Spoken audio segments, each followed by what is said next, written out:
side of a bus. He lied to his wife, he lied to the Queen, he lies to all of us. His government tried to change a law that meant if you protested, they can do what the fuck they want while you will get arrested. The mess he caused with his Brexit deal, he passes off as Corona. If you dare to mention empty shelves, you're branded a Ramona. The decorating bill for his flat was paid by Tory donors. He doesn't know how many kids he's got, he can't control his boner. Boris Johnson still a fucking cunt. Boris Johnson still bad for business. I'm good for business, bad for the soul. Hang on a sec. 3 minutes after 10. A very good morning to you. 11th word on the programme this morning. The 11th word I said was a mistake. That's got to be a new record, hasn't it? It's what people say to me. How's things? How are you? I had a lovely party last night, the Royal Something of the Arts, with my publishers. All sorts of fascinating and important people were there. And people say, how are you? How's tricks? And for the last 6 or 7 years, I've always said, it's all very good for business, very bad for the soul. British politics, great for business, bad for the soul. And few things fit that description better than Boris Johnson, our soon-to-be ex-Prime Minister. Great for business, amazing for business, bad for the soul.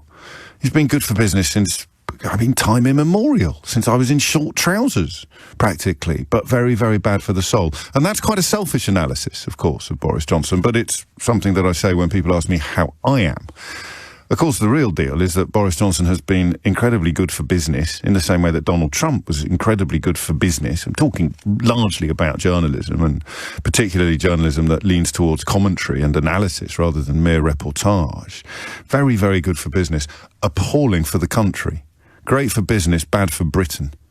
Have you seen what the pound is doing this morning?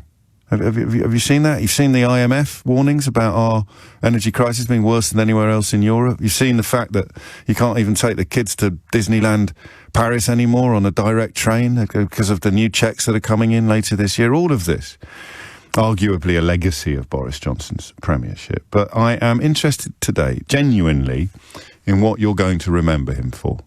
What you're going to remember his premiership for. Allies and client journalists already making noises about possible comebacks. And pay attention to this. You would think, wouldn't you, that being hounded out of office by your closest colleagues after being found to have broken the law in the actual seat of government, in the actual heart of our democracy, you'd think that would be the end of anybody's career. But Boris Johnson has done countless things in the course of his life that would have been the end of anybody else's career. From his sexual incontinence, his appalling treatment of wives and mistresses, right through, and children, of course, one of whom he went to court to seek to sort of deny the existence of. Absolutely catastrophic moral compass, non-existent moral compass, any other career. Well, because of shame, you see. So shame with any other politician would have played a part and led them to defenestrate themselves. But to be completely without shame, and this is where I was a bit slow on the uptake, a bit slow on the obvious comparison with Donald Trump. I didn't want to believe it. Because, do you know what? I didn't want to believe it because of patriotism. I didn't want to believe that we here could have ended up putting into power someone as depraved, albeit in a slightly different way, as Donald Trump. But what the two men have in common is a complete absence of shame, an inability to feel shame, an inability to feel ashamed, an inability to be embarrassed, an absolutely Teflon approach to the standards and the requirements of civilization by which the rest of us abide. And already, of course, you're hearing echoes of that infamous letter from his headmaster at Eton describing precisely that personality type. He honestly seems to think that he should be exempt from the standards that the rest of us have to observe. So that, I put it like that, and it's going to sound a bit silly to suggest that didn't necessarily have to lead to disaster. But that didn't necessarily have to lead to disaster. In some ways, having a politician devoid of normal conscience, devoid of shame, lacking any capacity for embarrassment or self-reflection, you could imagine circumstances in which it could almost be a positive if you needed to make swift decisions. But of course, he couldn't do that either. He never makes any decision until the last possible moment, when the decision is essentially made for him. You saw it with lockdowns. So many people died before he called the lockdowns. He couldn't even be bothered to go to the Cobra meetings, the first 5 Cobra meetings at the beginning of the outbreak. And when it becomes inarguable that he must do something, he does it and then claims that he got all the big calls right. He hasn't made a single call in the whole history of his prime ministerial career. Not a single call. Everything he's ever done has been as a consequence of opportunism or necessity. I don't think he's made a single decision since he became prime. I don't think he's made a single decision since puberty that could be put down to genuine integrity or even ideology. What's best for me? What's best for me? And the third criteria upon which Boris Johnson makes decisions, what's best for me? So even when he's done things he didn't really want to do, like introduce policies that would stop the bodies from piling high, he's done so because to not do it would have been worse for him than to do it. So the only break upon his selfishness is his self-interest. That's astonishing when you think about it. But again, quick glance across the Atlantic and there is Donald Trump doing exactly the same thing. The only break upon the selfishness is self-interest. When doing the thing I don't want to do will actually be more in my self-interest than doing the thing I do want to do. I think you should write that one down, Keith, actually. The only break upon his selfishness is self-interest. And you see it with Trump, who, of course, is still lying through his teeth about the election result and, of course, about the top-secret documents that he stole from the American people, that he stole from the White House and has now been busted for on a scale that at any other point in history, with any other politician, any other American president, we would all be sitting here now going, oh my days. We'd be spluttering with incomprehension and incredulity, not just going, oh, look, something else absolutely awful and unprecedented being done by somebody who is absolutely awful and unprecedented. It's incredible. And we have our equivalent here in Britain. We have people who are still persuaded that Johnson has been anything other than a cataclysmic catastrophe for this country, in the same way that there are millions of people in America persuaded that Donald Trump actually won the last election and would once again make a brilliant president. I resisted the parallels for ages. But you can't anymore. In fact, as one text has already pointed out, that double article, the 2 columns he wrote about Brexit, are the absolute essence of that description of him being a man who's the only break upon his selfishness is self-interest. You know, what's best for me? It's incredible. 10 minutes after 10 is the time. And I've also noticed that, apart from some sort of very strange people who don't think he's really done anything wrong and he's been badly judged. They can't name anything he's done well, except that he got Brexit done, which is a bit like boasting about setting fire to your own house. What did he got? Well, he got the fire done, didn't he? He got the. You can't say that all those other ones. People kept trying to stop people setting fire to the house, but Boris managed to set fire to the house. He got it done, didn't he? He got Brexit done. He got the fire done, and then absolute bilge about the vaccine rollout, which was based upon giving Kate Bingham a blank checkbook to write as many checks as she wanted for as many vaccines as she could lay her hands on, and it briefly worked. We were briefly a little bit ahead of the game, but we're not anymore, and we weren't by Christmas. So even that's just nonsense. It's not a lie as such. It's just nonsense. It's meaningless. It's pathetic. It's like a drowning man desperately grasping a lollipop stick in the hope that it might help him stay afloat. How many years has he been Prime Minister for? I'm not even, about 3, isn't it, give or take? 3 years. He's achieved nothing. He's presided over catastrophes unthought of in modern times. His response to the coronavirus was veered between the non-existent and the psychopathic. It's quite incredible that people still look at him fondly, tug their forelocks, doff their caps, and wave their Daily Mail in the sky. Breathtaking. Anyway, that's what I think. I didn't even make a list this morning. I mean, where do you begin? Misleading the Queen, some people, the unlawful proroguing of Parliament. Even now, in his final days, paying off a top lawyer to provide legal advice that they hope might somehow help the Daily Mail's campaign to undermine the Standards Committee investigation into whether Boris Johnson did or didn't do something he's already apologised for. People using courtroom analogies today. What this is like, it's claiming that Labour MPs have already made their minds up. He's already apologised for doing it. I mean, it's a kangaroo court, it's a witch hunt, Nadine Dorries, bless her little cotton socks, claiming it's a Kafkaesque witch hunt. I will bet you every penny I have that Nadine Dorries has not read a word of Kafka in her life. In fact, as a general rule, newspapers using Kafkaesque in a headline have no concept whatsoever of what Kafkaesque means. Kafkaesque, if you wanted to take it in its simplest terms, would probably mean an ordinary citizen who is being broken upon the wheel of government bureaucracy and an oppressive regime. So the idea that a prime minister can be the victim of something Kafkaesque is both ridiculous and ignorant at the same time. Speaking of Nadine Dorries. But what about you? So I haven't done a list, and I'm resisting the urge because I really want to. It's a bit like, I'm going to go full Partridge now. Are you ready? It's a bit like being a jazz musician when you start cataloguing the calumnies and scandals of Boris Johnson's premiership. When you do what I do for a living, it's like you start off with, I don't know, what did we start off with? With the misleading of the Queen and the unlawful proroguing of Parliament, and that's like your sort of bait. That's your. Shall I go all in on this?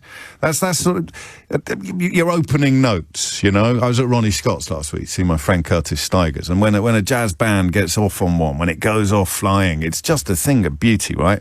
And when you're talking about Boris Johnson, it's the same, because you think, oh, I've peaked, and then you remember something else that he's done, something else awful that he's done. You remember hiding in fridges, for example, or you remember the pledge to break the law in a very limited and specific way. Oh, the promise that there'd be no border in the Irish Sea. The barefaced, blatant, endless lies.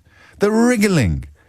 It's incredible. And when you start doing it, and I'm resisting the urge, because you just heard it there, right? A little toot on my horn there, just to start it off. Reach for that. You remember Owen Patterson. It's incredible how awful he is, how awful he has been.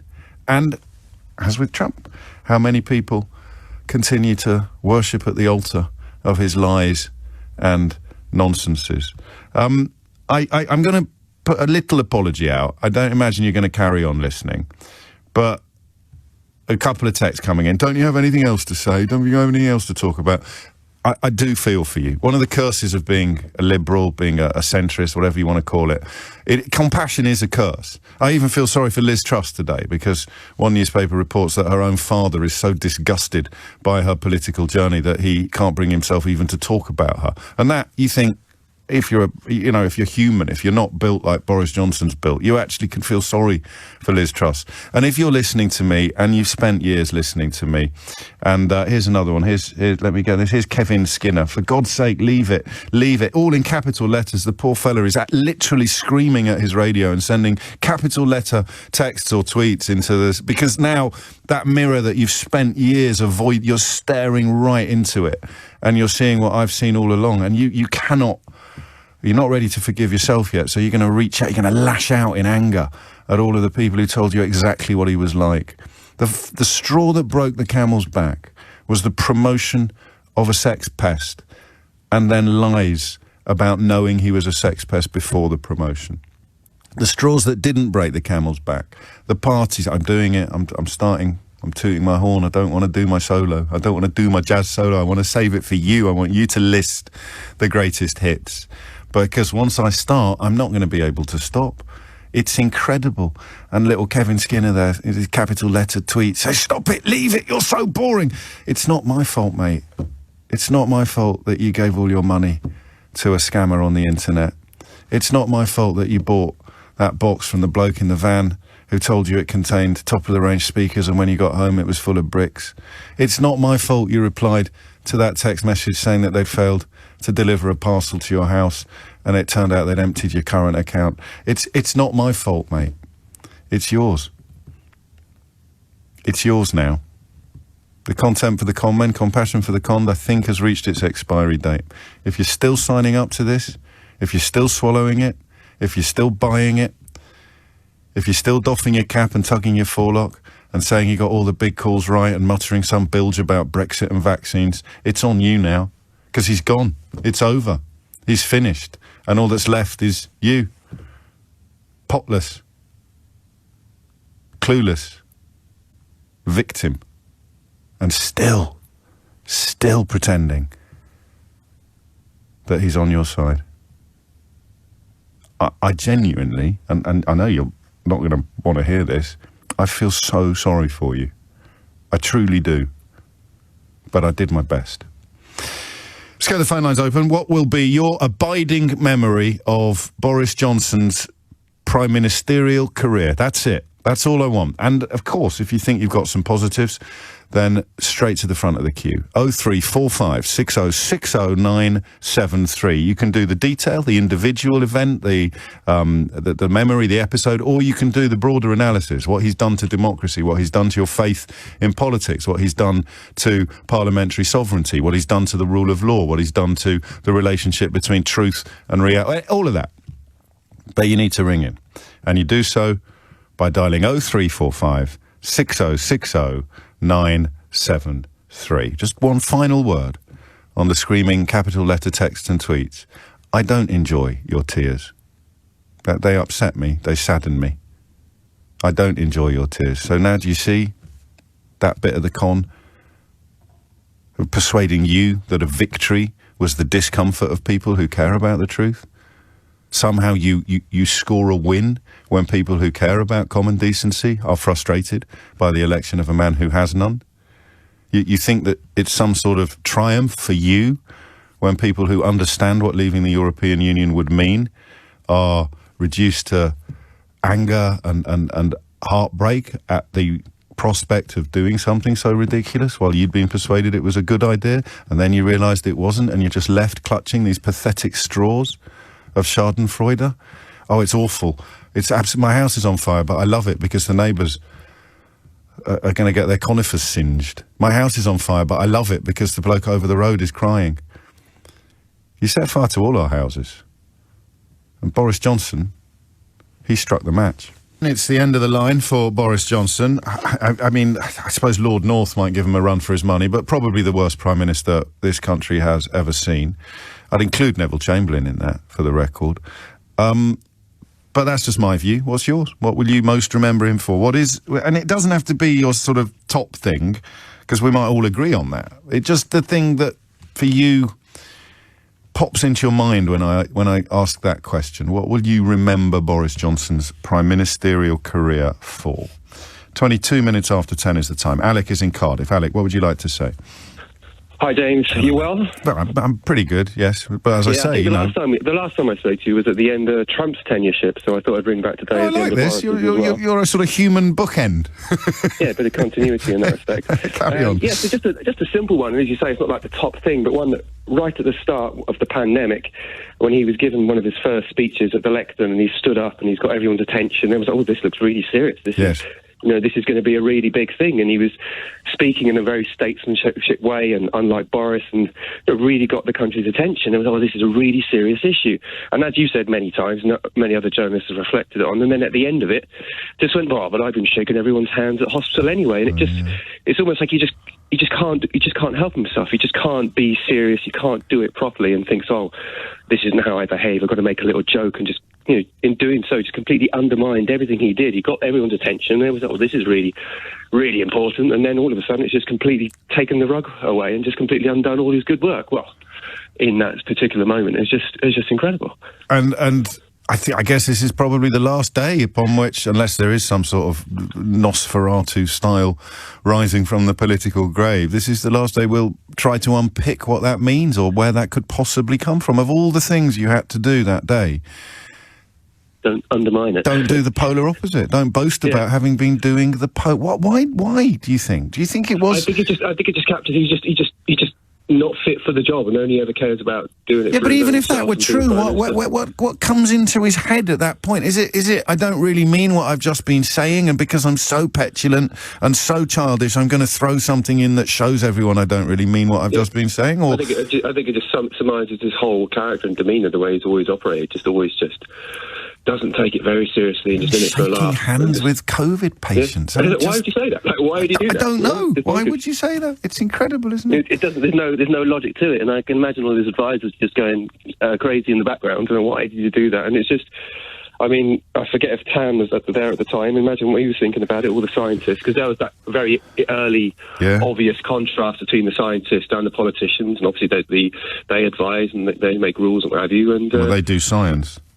Yeah, and then it just completely showed the chasm between the two of them, and very early on, it's just, it's ridiculous. No, I like it. The shaking hands, it does seem strangely sort of emblematic almost of a broader malaise. We should dig out that letter as well, shouldn't we, just to remind ourselves of the clues that were there. I'm not a believer, oddly, that people can't change. I think that people can change, but it's very hard, and you have to do a lot of work to stop being the person that you turned yourself into to survive public school in the case of Boris Johnson, and to a lesser extent myself.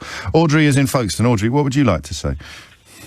Hello, hi. Thank you for letting me talk to you as well. You're very welcome.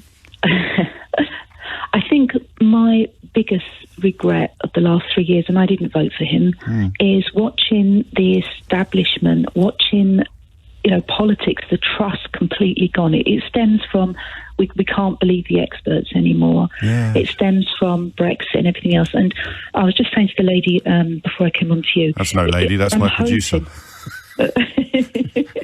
I'm just hoping that we learn from this. I mean, people denied what was happening in the Holocaust after World War II, but Germany accepted the things that were done wrong, and they put controls in place. I mean, it's a fair. Obviously, I know that you're being hyperbolic, if that's the word. I mean, it's a hefty comparison to draw, and I know you don't mean to draw a direct comparison. You're just talking about the ability to acknowledge wrongdoing. So you chose one of the most wrong things ever to highlight your point. But no one's putting Johnson on the same page as Hitler. Oh, cool. No. I'm kind of saying that, we have nearly 200,000 people that have died during COVID. Yes. We've got all these things going on. We've been told, we've been lied, we've been misled. You watch it, and people still think that he is the best thing since sliced bread. Where does that come from, do you think? Where does that come from, do you think? Because I don't think people are going to tell me. They're just telling me to stop doing this, stop talking about it, stop describing Boris Johnson's premiership so accurately, stop making me feel so stupid and so craven and so stop it, in capital letters. But where are they? Where do they get off? How does it happen? Even after all this time, as with Trump, people still waving their little flags. People don't like to admit they're wrong. Yeah. I think that's what it is. I think it's okay, it's fine. The other one would have been worse, and all this kind of rubbish. Where you need to look at what's going on. We're facing a crisis. We're going to have. My mum worked for social services many, many, many years ago. She was 27, 28 years in social service, an ambulance driver. During the cold snap back in the 80s and 90s, she used to go to old people's homes to collect them to take to centre, and she found them dead in the kitchen where they wouldn't put the heating on. They were dead. And I can see a tunnel opening up in front of us where we're going to have this at the winter, and this is by people that are only concerned about themselves. We need professionals in politics. We need people that are intelligent, are thinking about the country, and are thinking about the national interest, not the self-interest. And he's destroyed that. I'm going to agree with you on that. People are welcome to ring in and disagree, but this idea that if politicians are allowed to create their own realities, whether through alternative facts or the dismissal of expertise, then the public think they are as well, right up until the point that they can't afford to eat, or they're on an incubator with COVID. You can't choose your own reality. You can't, however much you may want to. None of us can we? And I put you're on the list. That breakdown in trust, I suspect, is going to be a theme that we return to. It's probably going to be my biggest takeaway. In fact, thank you, Audrey. That's 2 A's so far, Alec and Audrey. Do you think we can get through the whole show in alphabetical order? No? All right, it's just a thought. For me, it's that. Is it Upton Sinclair, that novel? It's ages since I read it. It couldn't happen here. That's the thing for me. It could. I never thought it could happen here. I wouldn't put responsibility for that entirely at Boris Johnson's feet. I think Farage was the sort of the early warning signal that it could happen here, that fascistic politics and the complete mainstreaming of lies and racist rhetoric could actually happen in this country. And the thing that makes me repel that rhetoric is patriotism. And the thing that made me believe it couldn't happen here is love of this country. And that it's awful to have that compromised. I don't love my country any less. I just see it a lot more clearly. And it could happen here. It could happen in America. Johnson prepared to ride roughshod over judges, select committees, his own colleagues, to actually chuck people who disagree with him but were right to chuck them out of the party. I again, as with the Trump comparisons, I fight shy of using the F word too much. But what do you call a politician who tries to traduce the judiciary, who tries to undermine the rule of law, who expels dissenting colleagues from the party of government? Well, what is a word you use to describe that mode of power abuse? I'll give you a clue. It begins with F. Kim in Hampshire with a rare positive, she says. Well, maybe a positive, but sadly not for the best reason. Boris Johnson's premiership has made me more engaged in politics. I'm in my 20s, and this made me realise that people my age need to be informed and involved in politics, to pay attention and vote with a fully informed view of what we vote for, especially after watching my family fall for his lies. Speaking of families, that story about Liz Truss I referred to earlier is I find it very poignant. I think Liz Truss is going to be a disastrous Prime Minister. I think that's obvious to, well, pretty much everybody, actually, including most of her own colleagues in the House of Commons, who, of course, didn't want her. But the rise of Liz Truss has apparently left her father so upset he can barely speak about it. If we don't stay with this topic of what you're going to remember about Boris Johnson's premiership for the whole 3 hours, we'll probably move on to that, because it's an evolution from yesterday's conversation about friendships and political beliefs, political convictions. But the idea of families being fractured, which we just sort of flirted with yesterday, is in many ways even more poignant than friendships being fractured by politics. And of course, we came to a great understanding on yesterday's programme of why this is happening. It's because to support the excesses of a Trump or a Johnson, or even, of course, a Farage, is to reach a place politically that you can't sustain a friendship with.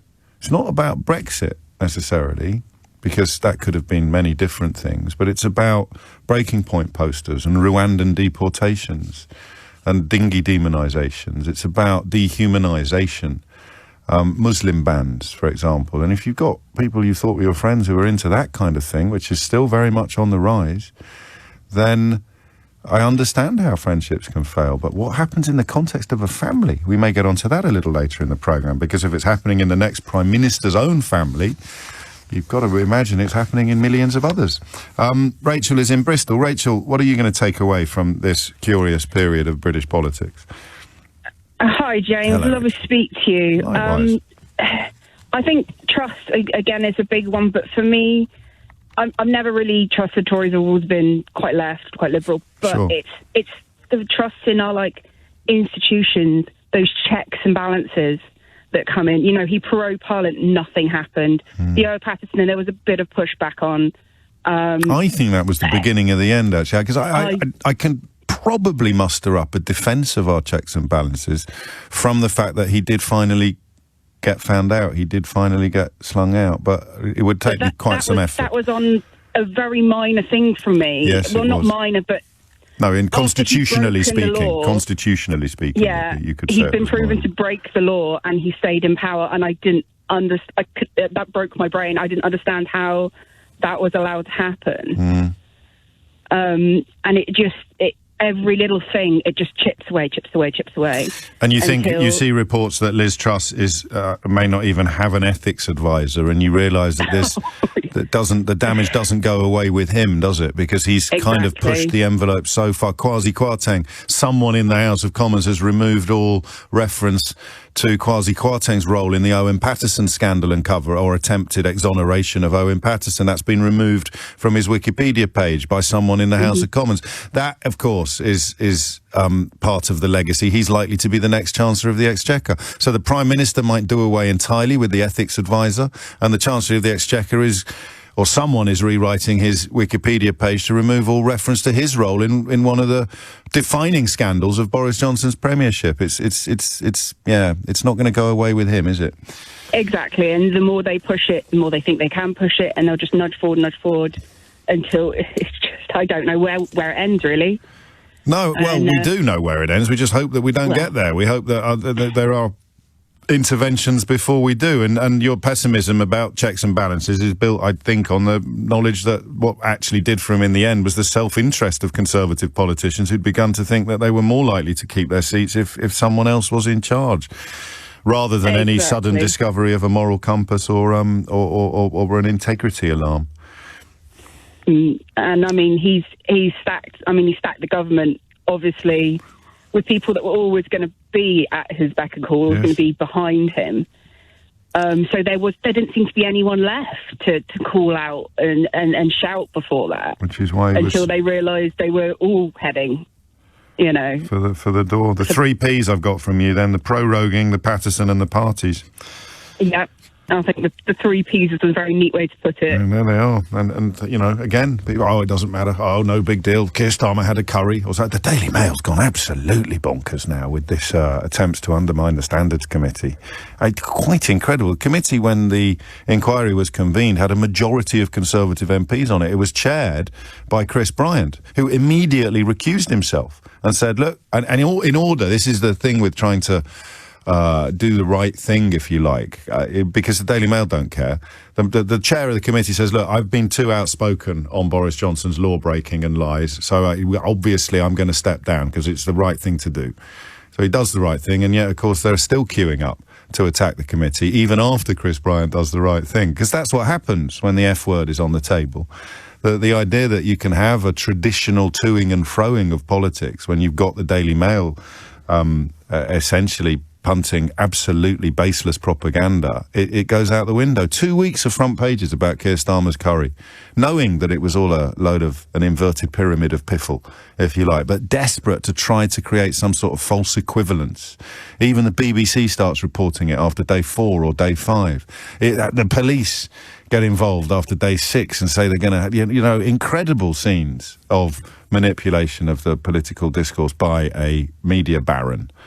In this case, probably not the owner, but his representative on earth, Paul Dacre, who is now so desperate for a peerage and a seat in the House of Lords that they're trying to undermine the inquiry into Boris Johnson's lies to the House of Commons for fear that if he does get recalled by his constituents in Uxbridge, it might somehow scupper the resignation honours list that he expects to be on.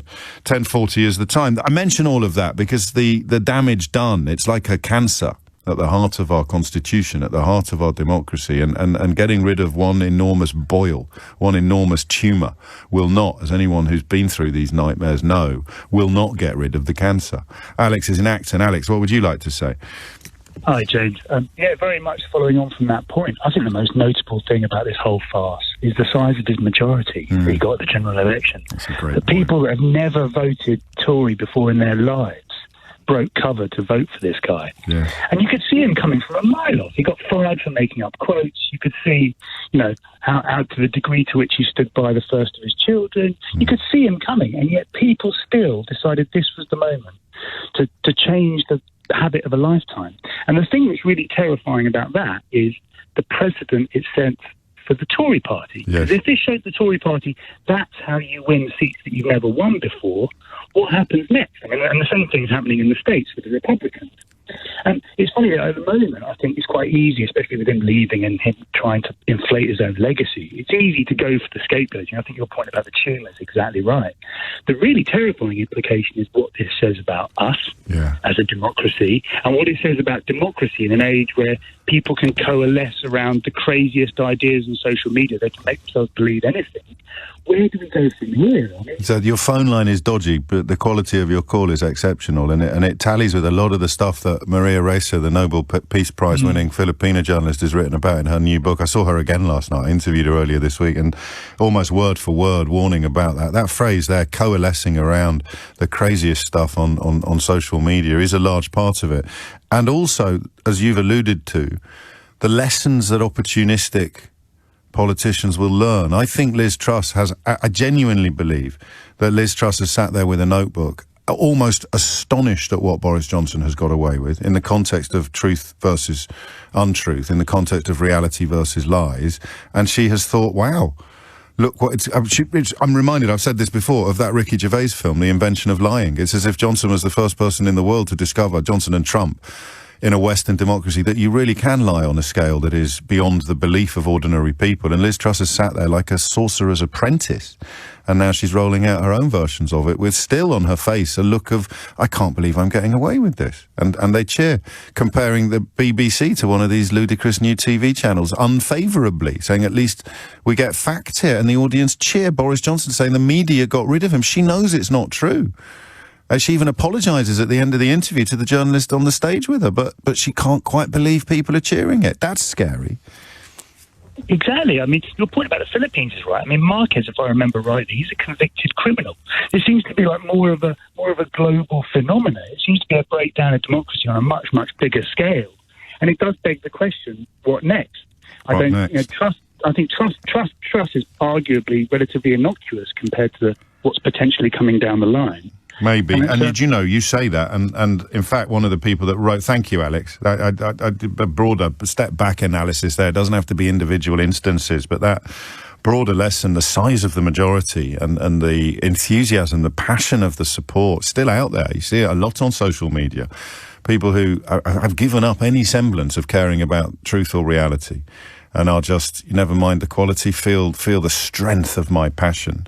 But that talk about voters who voted Tory for the first time ever is actually echoed today by some words from Rachel Wolfe, one of the co-authors of the manifesto that Johnson was elected on in 1929. And she says, neither the candidates nor the party seem to understand the new Tory voter coalition, and we should be worried about a move toward extreme populist politics if the promises of the manifesto aren't delivered. It's incredibly destructive, it's morally wrong, but also it makes it much more likely that these people are going to be susceptible to really populist politics. A bit pot kettle for my money. I think the populist politics is already out of the bag and running around the room, largely as a consequence of that 2019 election. But when Alex says we should be worried about what comes next, and one of the people that wrote Boris Johnson's manifesto in 2019 completely concurs, then you would have to be crackers not to pay attention. One of the authors of so you think, oh, there's a bloke on the radio with O'Brien slagging off Boris Johnson. One of the authors of the 2019 manifesto takes up exactly the same warning as Alex, saying that if these two candidates continue to be completely tin-eared to the concerns of the people that voted for them in 2019, then who knows what's going to happen next. Honestly, if you think these clowns don't know what Kafkaesque means, wait until you hear them use the phrase witch hunt. It's incredible. Witch hunt is, I presume, a figure of speech because there aren't any witches. So therefore a witch hunt is by definition a bogus and pointless exercise. There is no such thing as a witch, ergo a witch hunt is futile, meaningless, designed to demonise innocent people. An investigation into a Prime Minister who has apologised for misleading the House of Commons over the nature of his misleading of the House of Commons is by definition the polar opposite of a witch hunt. It's an investigation into the misleading of the House of Commons by a man who has admitted that he misled the House of Commons. So if you want to use your witch hunt analogy, you'd have to find a real witch. But of course, there is no such thing as a real witch, and don't make any misogynistic jokes about the next Prime Minister. Actually, seriously, don't. Sometimes I get a bit distracted by my inbox. So there it is. Kafkaesque, it's the actual polar opposite of Kafkaesque, because Kafkaesque generally means a man being broken on the wheel of oppressive government or a malign, malevolent state. Boris Johnson is being held to account for his own actions by his own colleagues. It's the polar opposite of Kafkaesque. But compared to the misuse of the phrase witch hunt by these idiots, it's almost accurate to call it Kafkaesque. It's a witch hunt. What's the investigation about? We're looking at the nature of Boris Johnson misleading the House of Commons. But he did. Well, how do you know he did? You biased lefty. Because he apologised for it. Oh, right. So we need to look at whether he did it deliberately or not. Not really. I mean, the nature of misleading is changed slightly in this context, isn't it? If he said there weren't any parties, but he was actually at one of them, it's not really tenable that he accidentally misled the House of Commons, unless you're seriously going to argue that he attended a party without knowing it was a party. Spoiler alert, he's already tried that. Let's just pick this apart, actually, because sometimes the Daily Mail, it gets into the bloodstream, even of otherwise sensible journalists and commentators. This is not a story. This is absolute hogwash. Whatever Panic comes out with later in a ludicrous intervention designed to just muddy the waters, the investigation, the inquiry by the Standards Committee is a consequence of Boris Johnson misleading the House of Commons. It is a necessary check and balance upon the precedent set by a Prime Minister, or indeed any minister, standing up in the House of Commons and saying something that is untrue. Now, traditionally, there is a distinction to be drawn between saying something that you didn't realise was untrue when you said it, which I think Amber Rudd resigned over, didn't she?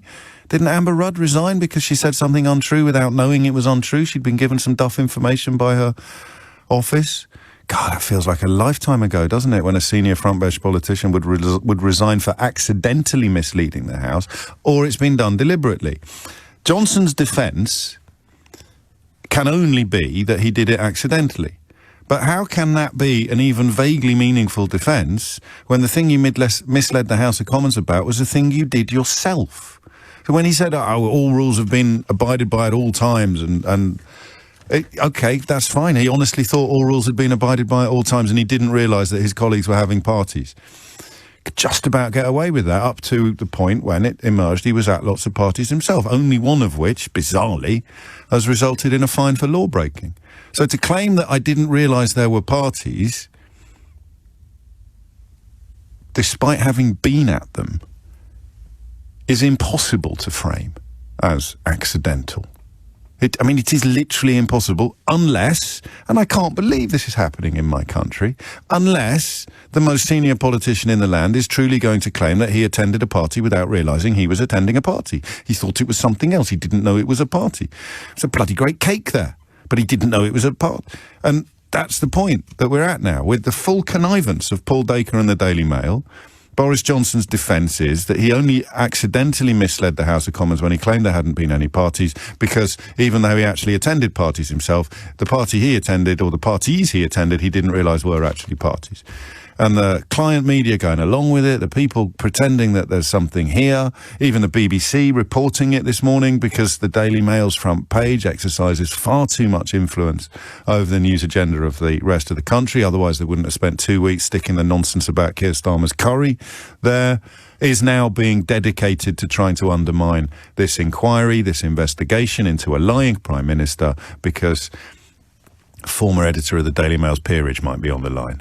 And also because of that reason that an earlier caller touched on why people are still tugging their forelock and doffing their caps and worshipping at the altar of Boris Johnson, because they can't admit that they're wrong.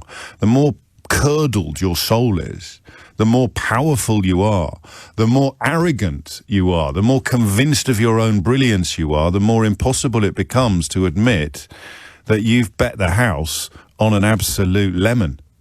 And so the truth, the reality of Boris Johnson, the more it emerges, the more people like Paul Dacre have to pretend the opposite, as with Trump. You have to keep insisting. You have to double, triple, quadruple down on the lies.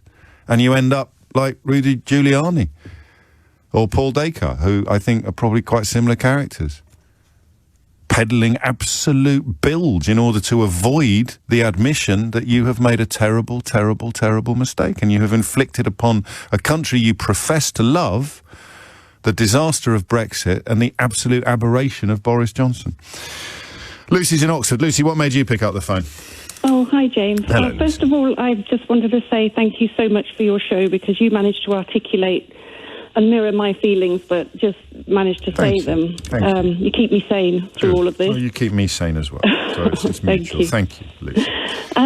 So I was listening to your show earlier. Well, we've been listening all day, and you talked to somebody about you could not understand why Boris Johnson was so proud at shaking hands with somebody that had COVID. Yes. And I remember actually watching it on telly and thinking, he is trying to gain the popularity that Princess Diana gained when she shook hands with an AIDS patient. It just came to me straight away. I don't know if it's true or not, but that's what I saw. He wants to be popular. He was trying to gain the popularity that Princess Diana did by being brave enough to shake hands with an AIDS patient. So then that tallies with him not really wanting to do the heavy stuff, the serious stuff. Telling people things they don't want to hear is anathema to him. Well, and he just had to tell people things they didn't want to hear. So in order to claw back some sort of narcissistic brownie points, he then had to try and cast himself as a latter-day Princess Diana by pretending that he was doing something comparable to what she did with HIV. Yeah, he was being brave. He was he was just the showman that he always is, isn't he? He will have, there will have been his followers that would have been really pleased or proud of him for doing that. But, good old Boris, shaking hands with people. He's so brave, or whatever you want to call it. What was it? He said, "You'd be pleased to hear." Yes. I even shook hands. It's an excellent impression, Lucy. Are you professional? Do you have any tickets you'd like help selling? No, just nervous. Don't be. I think you're right. And that would be the narcissism. That in fact hadn't occurred to me before. The bit about not hating telling people things they don't want to hear. That's not what I came into politics for. I came into politics for cake and biscuits and cheers and applause. I don't want to be the bloke that's got to stand up in front of the whole country and tell them things they really don't want to hear. As Connors reminded me in a tweet, that it was around that time he started talking about our inalienable right to go to the pub. A pathetic attempt to curry favour, to sort of, as Connor says, rather than leading with maturity and responsibility. Cometh the hour, findeth the fridge. No one's mentioned the fridge yet. We've got the shaking hands. I'm surprised that's played such a big role, but I can see why. The trust, the expertise, the denigration of not just authority and expertise, but also of reality itself, which is a huge echo of America and Kellyanne Conway and Donald Trump. And then the size of his majority. That, or the scale of his success up until the point of his failure, being a really alarming illustration that it's Sinclair Lewis. I think I said Upton Sinclair earlier. Thank you for the reminder. That it could happen here. The worst things could happen here. Things that we thought were somehow inconceivable for Princess Bride fans. Inconceivable could actually happen here. Sue's in Herne Bay. Sue, what would you like to say? Hello, James. Hello, Sue. For me, it's the Priti Patel thing. The fact Which that, one? Which one? The Rwanda bit or the bullying? The writing of a ministerial, the breaking of the ministerial code over bullying. Right. Having a report written about it. Yeah. Boris allegedly trying to interfere and getting the report toned down, and then in the end, the advisor who wrote the report being I don't think you need an allegedly there. Actually. Well, yeah. They spent £370,000 settling that bullying claim by a top civil servant. That doesn't get reported very often. No, he quit amid allegations of Priti Patel's bullying. There was an investigation into the bullying, which was found that she was a bully. And Boris Johnson just ignored it, prompting the independent ethics advisor, I think his name was Alex Allen, to resign. Yeah, you're on the list with that one. He didn't just ignore it. What he did was he sent out his WhatsApp message about telling them to form a square around the Pritzker. Oh, you're good. That's what made me cringe more than anything. This is what I mean. Out of the school corridors kind of language. Yes, this is what I mean about being in a jazz band. You're doing a drum solo. You're doing a drum solo now in my jazz band because you just remembered something and you've gone off on a tangent. You've got the quotes there. Form a square around the Pritzker. Yeah, it's just cringeworthy, isn't it? Yeah. Completely. It's Bullenden Club, it's the school corridors of Eton, and Liz Truss is doing the same with her, name calling and her playing to the crowd with, she's like some sixth form prefect who's, got all the little ones listening to her. It is, and she's learned. I honestly think she sat there with a notebook going, oh my God, everyone knows that's a lie, but they're clapping. Yep. I'm going to try one of those. Yep.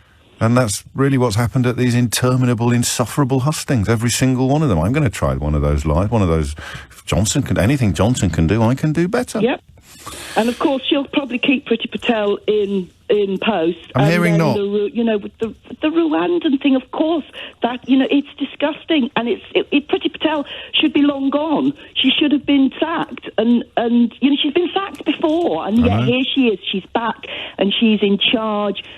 Smugly and with that evil look on her face. None of us can help. None of us can help the way our faces look. None of us can help the way our faces look, Sue. Well. No, I mean, yeah. I occasionally get photographed from unflattering angles myself. I don't think it is necessarily cause for condemnation. Thank you, Sue. Great memory there for that former square around the Pritzker. That's what I meant at 10 o'clock this morning when I said I can't make a list. Well, I can make a list, but I'll miss stuff off it. She's right as well, isn't she? We used to get on our high horse about that. He's done what? Well, he has an independent advisor on ministerial standards who's investigated allegations that Priti Patel was a bully. You can be fairly clear about the veracity of those allegations from the fact that they've paid £370,000 to the civil servant that made them. £370,000. So what did the investigation find? Well, it found she was a bully. Oh, well, she'll be out then. No, not in Boris Johnson's Brexit Britain. She'll probably get a promotion. I think we're going to move it along a little, not yet, because I'm still making the list. Isn't that a song? Making a list. I'm checking it twice. And then when we've made a list, we may... Because this is it now. It's game over for Boris Johnson with that terrible, diabolical voice in the back of your brain saying, don't you be so sure of that, Sonny. Yeah, I'll be back. It's gone from Santa Claus to Hamilton. Oh, the musical references on this programme are off the scale, aren't they? What's the actual worst thing he's done? Because, you know, Jane there reminding us of the Priti Patel bullying scandal. An earlier caller reminding us of Owen Patterson, the 3 Ps, Patterson proroguing parties. The actual worst thing he's done, they're boasting about shaking hands with COVID victims at a time when the country really needed clarity, leadership and a cold, hard dose of please be careful. And he's boasting about doing the polar opposite of being careful. What is the actual word? I mean, that's very, very interesting, isn't it? That's not quite the word I want. That's why I paused. It's very it's symbolic, the fact that it's hard to think of the worst thing. Because we're going to have a list here of 10, possibly 20 things that may well have ended other political careers, ended other prime ministerial periods. But he's abided by, he's presided over, he's committed so many that we could actually have an argument about what was the worst thing he did. Sending J-Dog to Balmoral to mislead the Queen, unlawfully proroguing Parliament. Debbie Abrahams, the Labour MP for Oldham East, tweets to say it's his lies and thinking that laws and rules didn't apply to him, even when a High Court judgment said otherwise. There's so much to choose from and so much we've forgotten. We haven't even mentioned the words Chris Pincher yet. We've referred to him. But promoting a sex pest and then lying about whether or not you knew he was a sex pest was what finally signalled the defenestration. But that wasn't the be-all and end-all of the reasoning behind it. Many much worse offences had been committed before that. Amazing, really. 6 minutes after 11. And then you've got the stuff that isn't actually objectively scandalous, but which is emblematic of a dismal decline in our democracy. For example, putting someone like Nadine Dorries, who routinely uses the privilege of Parliament to libel Britain's best-loved broadcaster and many others, whose grasp of her brief is so objectively ridiculous that she ends up saying things in public that are untrue. And everyone in the room has pointed out that it's untrue before she's even got to the end of the sentence, not knowing how Channel 4 is funded, for example. Putting someone like that in the department, at the top of the Department for Culture, Media and Sport. That's incredible when you think about it. In many ways, it's more emblematic of the broader malaise than some of the actual scandals or instances of law breaking. The fact that he has such contempt for the people, for the cabinet, for culture, for media, for sport, that he'd put Nadine Dorries in charge of it. That's incredible, isn't it? It's like putting Mr. Blobby in the Ministry of Defence. Actually, he kind of did, didn't he, when he put... Was it him or Theresa May that put Gavin Williamson in? I think it was Theresa May, actually. Give him a break. 11:07 is the time. I've got 2 or 3 phone lines free. 2 now. It's just been grabbed. So we continue, but the stuff that you think of, it can be a bit more left field. It doesn't have to be the headline stuff. It doesn't have to be the massive stuff. The stuff that you look back, when Boris Johnson was Prime Minister, the thing I really couldn't believe he did was what? 0345 6060 973. Howard's in Aylesbury. Howard, what would you like to say? Morning, James. Hello, mate. James, before I get to my point, don't fall off your chair. I've got a humorous part for you. I'll be the judge of that. I started a new job this week. Right. I'm a 30-year firefighter. I've just retired after winning my McLeod and winning my pension back. Yes. And I started a little job this week. I walked into Wembley Arena on Tuesday night to be confronted with a sign, Rishi Sunak, and I realised I was at the hustings. Oh, no. 6,000 of the people I hold in the lowest esteem in my life, and that was the first night of a new job. And you had no idea what the gig was going to be. You thought you were going to... It might have been a nice sort of Pet Shop Boys concert or something like that. Well, and the thing was, I'd listened all day, listening to the news, knowing the hustings was on, but never actually got to where it was being held. The only positive is... Yes. The LBC hoodie. Did you get one? Go on site. I tried. I wasn't allowed one. I'll get you but one. You got to get them on your site. I'll get you one. So now, mate, 30 years in the fire service, was it?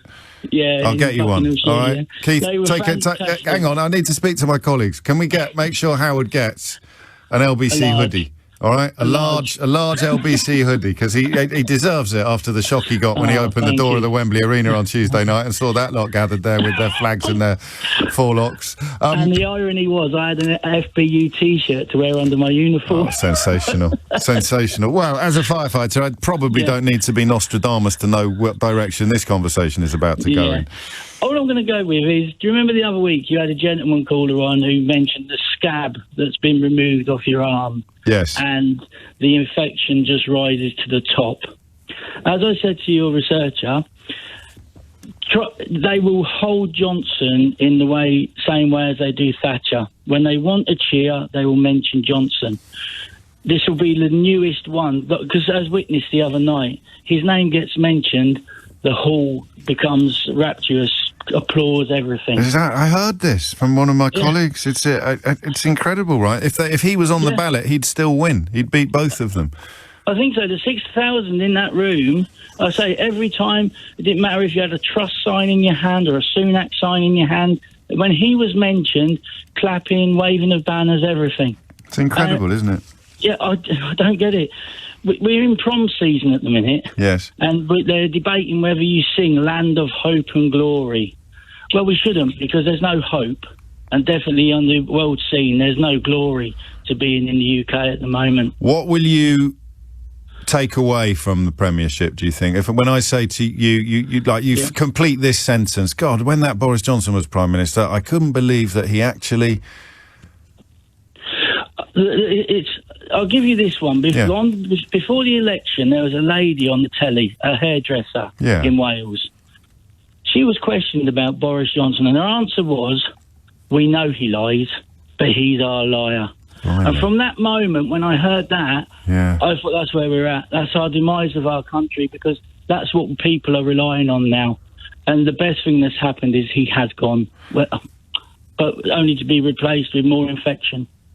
Well, that's the problem, and I really do think we're going to be returning again and again to this observation that Liz Truss seems to have been taking notes about that kind of phenomenon that you describe. We know he's a liar, but he's our liar.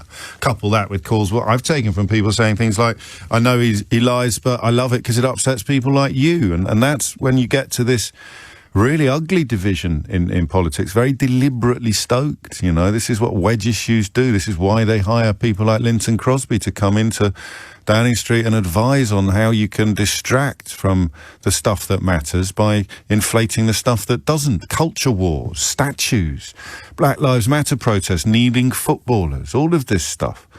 While the pound goes off a cliff, the country prepares to have the worst of all energy bills crises, and cost of living is about to go off the scale. But hey-ho, you get cross about gender-neutral toilets or speed limits or smart motorway. I don't know. It's incredible. Howard, did you hand in your resignation? I don't think there's going to be any more hustings. It's going to be back to pop concerts and snooker or whatever it is.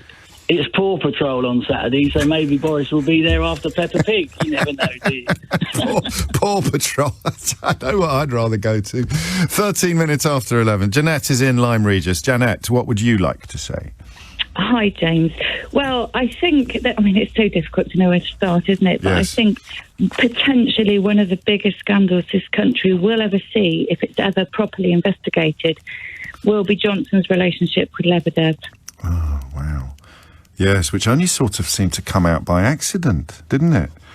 But he was so shameless at the select committee. He just said, yes, I think I did. And it was like he didn't really see that as an issue. And I do wonder what we don't know yet. Well, the idea that, we always describe Alexander Lebedev as a former KGB spy, although one thinks of Vladimir Putin's words that there's no such thing as a former KGB spy. He is currently sanctioned in Canada for being, and I think I quote, a key member of Vladimir Putin's inner circle, end quote. Yeah. And the serving British Foreign Secretary, having jettisoned his entourage without any security or advisors, turns up at a Palazzo in Italy for a knees up, parties that are reportedly bacchanalian, and is photographed the next day looking as if he's been dragged through several hedges backwards, and was the guest of the, quotes, former, end quotes, KGB spy Alexander Lebedev, and only really coughed to it several years later. Yeah.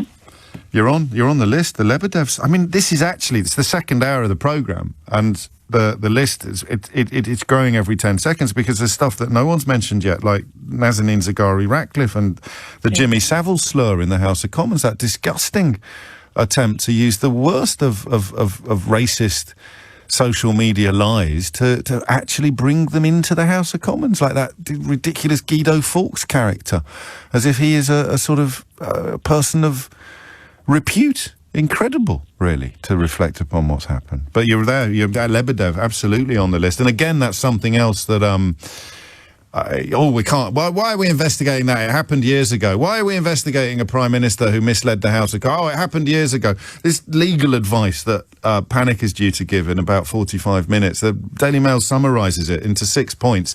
To my untrained mind, none of them are legal. Reasons why we shouldn't have an inquiry into Boris Johnson misleading Parliament. There's already been a Scotland Yard inquiry into the parties. Just pause for a minute. That's how bonkers things have become. I'm trying not to use that word, I apologise. Anyway, thank you, Jeanette. You're on the list. Lebedev, Savile, Patel. Whew.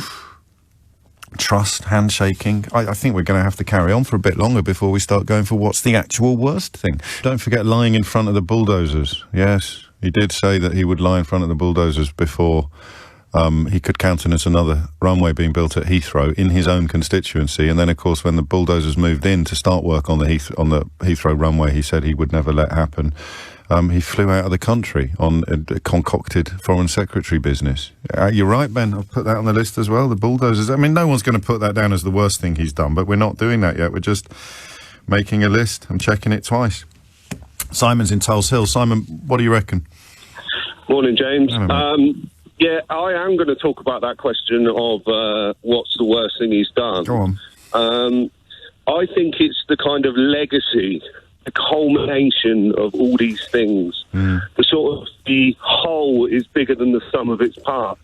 And it's for me, it's that you can actually conduct yourself as a politician like that and still continue to be successful. Yes. Not just successful, popular. Popular, yes. Think back to that description of the hall at Wembley Arena on Tuesday night from our last caller, and the idea that people are still cheering him despite this almost endless list of appalling behaviours.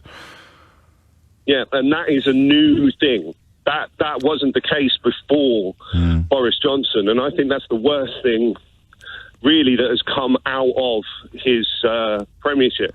But in terms of a single action, yes. I would also say the Owen Paterson scandal was absolutely disgraceful. To try and defend somebody that did what he did speaks of a culture that in government that is just unthinkable. That you would not just outright denounce someone who had participated in that sort of behaviour to try and actually change the rules for them, to try and get them protected. You get busted for breaking the rules, and then you try to retrospectively change the rules to get him off the hook. And look what's happening today in the Daily Mail.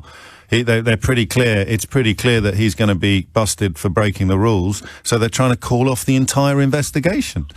They're trying to do that. It's like a reverse Patterson. Well, let's actually nip this one in the bud before the verdict even drops, because we didn't get away with it with Patterson because we only tried to erase the verdict after it had dropped. Yeah, exactly. And you just realised that. Well spotted. But with Patterson specifically, that type of action that he engaged with, taking money under the table, not declaring it, that wasn't under the. Be a bit careful. He was found to have taken money and lobbied on behalf of people he was supposedly consulting for. I think that under the table's a phrase that worries me slightly. Maybe unduly, but it's me that gets sued, not you. So we'll scratch that. All right, okay, yeah. Yeah. I think we knew he was getting money, but we didn't know he was lobbying. That I think was the okay, that's the accurate way of saying I it. think but so.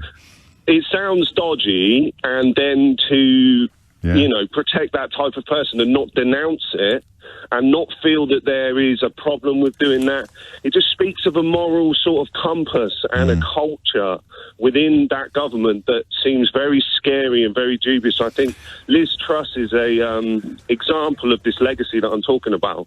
This kind of culmination of what he's done is bigger than the sum of all his parts. The fact that she is able to do the stuff she's doing, I think, is a pure product of his premiership. No, I do too. And actually, I mean, you can't really have legacy as the worst thing he's done, but you can definitely have the Owen Paterson thing, because, again, the F word is haunting my thoughts when you speak, because the idea that the rules and the laws don't apply to us and our cronies is fascistic. That idea that the rules and the laws are for the little people is another little hallmark of fascism, which is not a word, I think, that fits the bill completely, but some of the behaviours, some of these things, our man shouldn't have to abide by the rules. Even after he's been found guilty, we should try and get him off. And they had a big meeting at the Garrick Club. I don't know if you know this.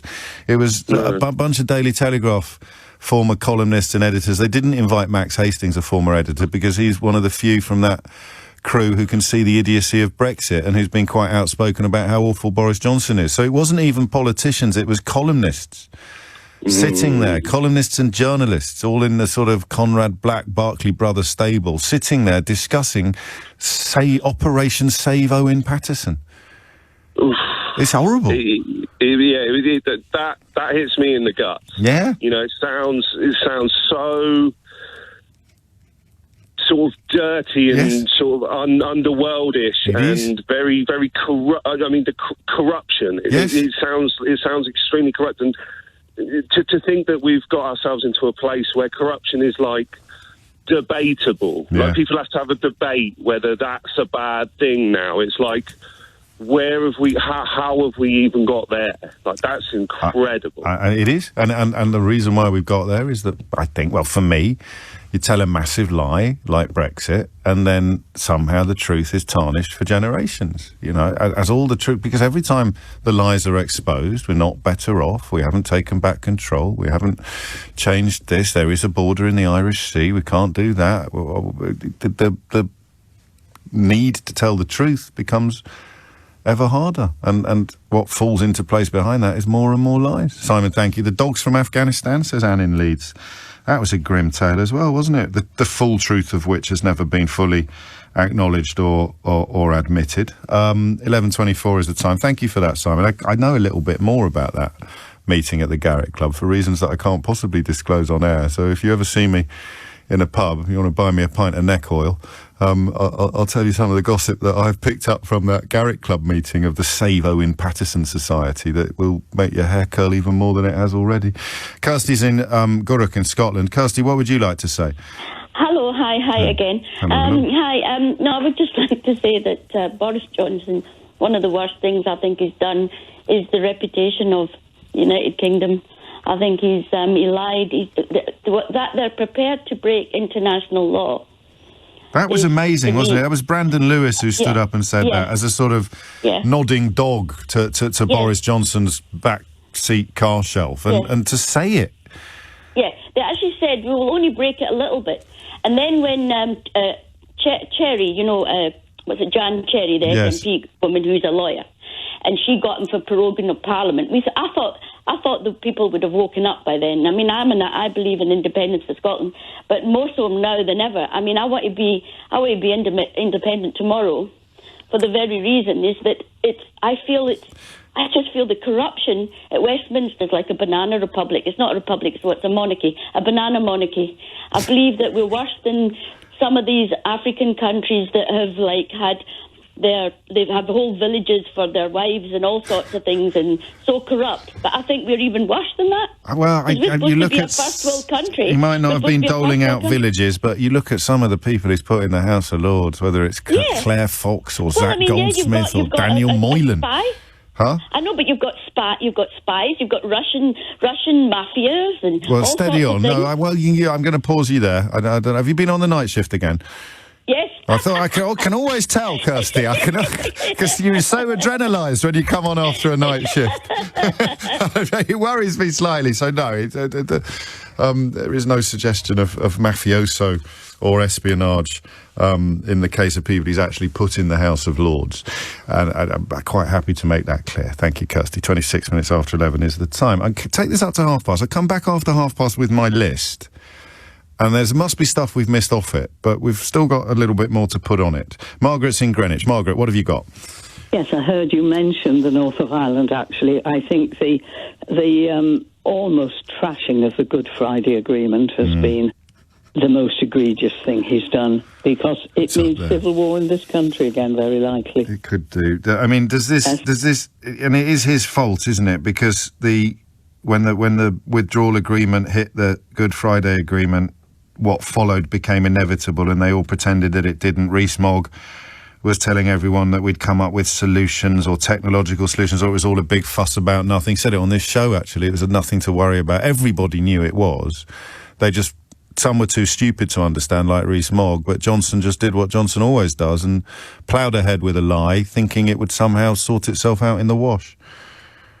Absolutely, and in fact, he wasn't really a Brexiter until he realised it would get him the top job. I remember that. Do you remember that morning after when him and Gove were looking at the camera like the biggest rabbits in the biggest headlights? Oh, what the hell have we just done?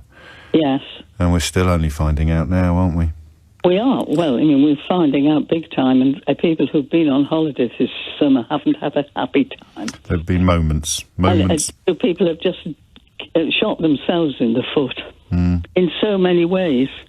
How do you account, Margaret, for the people that were cheering at Wembley Arena on Tuesday night at every mention of his name, given that this list is probably never-ending? How have we ended up inhabiting such different realities in this country? Well, because if to be a member of the Tory party, I think you've got to be a Little Englander. This was the London members who were a bit more diverse, a bit younger, a little less sort of... Tories. Yes, I know. Tories, James. Maybe. But there's Tories who find Boris Johnson repellent. In tooth and claw, if you can be that. Well, you're not pulling your punches, Margaret, and I'm certainly not going to encourage you to start doing so. It's coming up to 29 minutes after 11. The very cavalier compromising of the Good Friday Agreement, all of them complicit in that.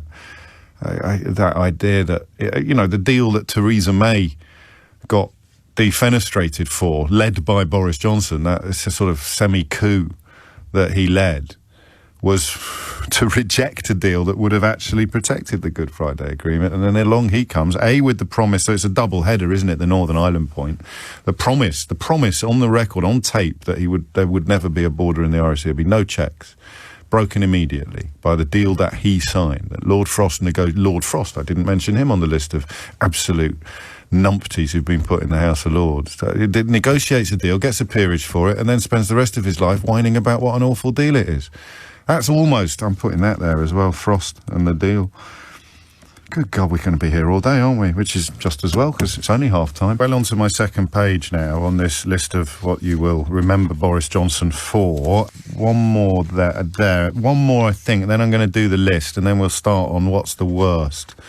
Because my list probably isn't full. Actually, anything that I haven't mentioned, I'm going to run very quickly through my list, right? And then 11:37, then we'll see... We'll try and clear a couple of phone lines if we can, unless there's new stuff on there. Stuff that's not on my list already. And I've added some things that haven't been brought up by callers yet, because, it's my party and I'll cry if I want to. Because I want to get stuff. So so the care homes, just coming in via text and tweet, and I'm sorry I can't credit people who are doing so. Moving people from hospitals with COVID into care homes and essentially killing countless pensioners, countless poor old people. So let's start. Okay, shaking hands with COVID patients, boasting about shaking hands with COVID patients. The big picture stuff, the complete breakdown in trust and integrity or faith in authority and expertise. The fear, the size of his majority, providing a terrifying insight into the fact that it could happen here. Put those middle two in brackets, actually, because they're quite abstract. So focusing on concrete things that you take away from Boris Johnson's premiership. The shaking of hands with COVID patients at a time when the entire country needed to be made aware of the dangers of any form of contact with infected people. The dismissal of the report that found Priti Patel had been a bullying that cost £370,000 in compensation, and the subsequent resignation of the independent advisor on ministerial standards in protest and disgust at the Prime Minister's refusal to impose ministerial standards. The deployment of a disgusting, completely dishonest slur involving Jimmy Savile in the actual House of Commons, plucked from the sewers of far-right social media and dropped smack in the middle of the House of Commons. Either the promotion of the son of a former KGB spy into the House of Lords, or the partying with the former KGB spy himself, unaccompanied and unchecked, in an Italian palazzo. The promise to lie down in front of the bulldozers before a new runway at Heathrow could be built, followed by flying out of the country on concocted business on the day that the bulldozers actually moved in to start the new runway at Heathrow. The attempts to save Owen Paterson after he was found to have breached the parliamentary standards. The attempt, led by Jacob Rees-Mogg, to tear up the rule book on how parliamentarians must behave as a direct consequence of one of their cronies falling foul of it. Did you know, the more we talk, the more that one comes back again and again as a really emblematic episode.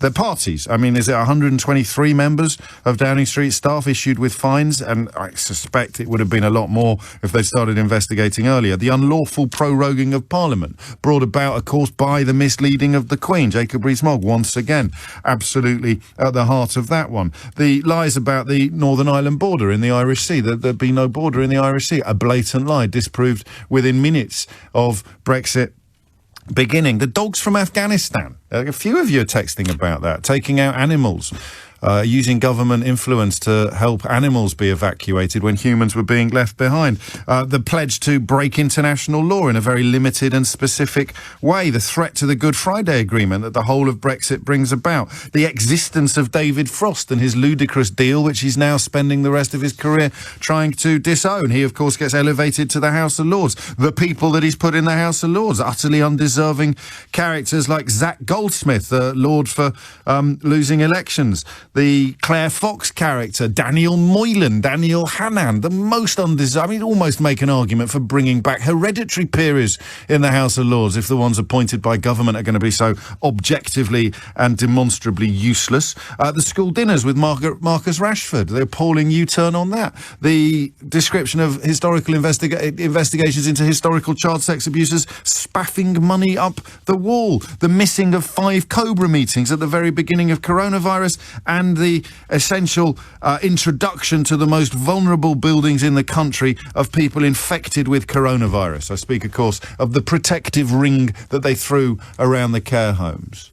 I think there's more. I'm not starting yet on the question of what's the worst. I want more. What else have we got? What have we missed off the list? 0345 6060 973 is the number that you need. It's only been 3 years. There's no excuses for forgetting. What's not on my list of Boris Johnson's legacy? And of course, I should stress, you're more than welcome to ring in and put some stuff on the credit column. What are the positives? But you can't just say words without telling me what they mean. So if you were going to say, got Brexit done, you'd have to point out all the benefits and why that's a good thing. Because it's like saying, set fire to my house, as if that was something I should congratulate you for and celebrate. And you obviously can't say vaccine rollout, because a brief and temporary head start on something that the rest of the world subsequently caught up with and emulated doesn't count as a reason to credit or praise somebody. And of course we should put Kate Bingham on the list.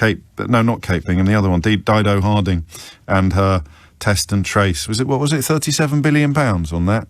Some of it worked, I think, but the vast majority of it clearly didn't. Andrew's in Runcorn. Andrew, what should I put on my list? Good morning, James. Hello, Andrew. The appalling U-turn on banning conversion therapy in the UK. remind me of that one. It's people who believe it's the gay cure. They believe LGBT people can be converted from their sexuality, and there was a commitment by David Cameron and Theresa May. There was a government consultation exercise, and he in June did a complete U-turn on the government's commitment to ban, the disgusting practice of conversion therapy in the UK. I suspect you're more across this issue than I was. I don't quite remember it like that. Are you sure they've banned it? They've reversed the ban. They were going to ban. Yeah, there's a proposal to ban it. No, they have banned it. They have because Liz Truss got asked last week about it, and she said she wouldn't reverse it. No, it's not. Yeah, it's not banned, James. Asked directly whether the Foreign Secretary would keep the government's ban on anti-gay conversion therapy in her legislative agenda should she become Prime Minister in September. An official spoke. Oh, legislative agenda. So yeah, so it's still able to be practiced in the UK, and I do believe I'm not a Tory, but I do genuinely believe that David Cameron and Theresa May wanted to ban it. Johnson did it, so it was on there. So remains. The former Tory leader Ian Duncan Smith had described plans to ban the practice as ghastly woke culture, while standing in for Truss and ever. So it is still a plan to ban it, and you think that Johnson sort of stepped back from doing so, as it were. Well, after it was immediately he stepped back from it after his competence vote in June. So he was throwing red meat to people. Throwing red meat to people like Ian Duncan Smith. Exactly. Yeah, that's exactly what I believe he's done. So good Lord. Yeah. So there you are. So there's another one for your list. No, it is. I mean, crikey, there's literally no depth unplumbed, is there? 11:45 is the time. I'll take this up to 12. So if you need to get something on my list, you need to hurry up. Then we'll run through them all at the top of the hour, and we'll start discussing or even perhaps voting on what is the single worst thing or best thing. At the moment, I've got nothing on that list that Boris Johnson did as Prime Minister. Jonathan tweets, it's such a long list of contenders, James. I think you should have 12 hustings to argue them out over the next couple of months before announcing the winner from a vote of an unknown number of people. Referring to our long, long, long list of Boris Johnson's greatest hits, but there are still some things missing. For example, the wallpaper story. Barnard Castle's not there yet, and I've got that Dido Harding. Kath's in Brighton. Kath, what's missing? Well, kind of chucking out all the big beasts who had disagreed with him in 2019, so there wasn't alternative talent in there. That was quite a big alarm bell, wasn't it? Oh, God, yeah. And because it was the first thing in many ways, that we perhaps forget the importance of it, but essentially silencing, and not even silencing, ejecting criticism from the governing party has a pretty ugly history. Yeah, and it's... by getting rid of the criticism, you've got fewer checks on him when he was doing all the other nasty, silly stuff. Yes, yeah, you're absolutely right. With a majority that size, the opposition can't do much, so the importance of having backbench MPs in your own party who will speak truth to power becomes absolutely immense, and there weren't any. There weren't any left. Wow. The worst of all, do you think? Oh, there's so many, but you hadn't mentioned that one. No, so, but in terms of from everything else follows in a way. You know, if you'd had your David Gawkes in there, or your Rory Stewarts, or the ones that would actually have prioritised principle, Anna Soubry, prioritising principle over personal advancement or personal ambition, then possibly some of the worst things that we've been listing all morning may have been averted. You're on the list, Kath. The cull of the dissenters, I would call it, because I love a poetic turn of phrase.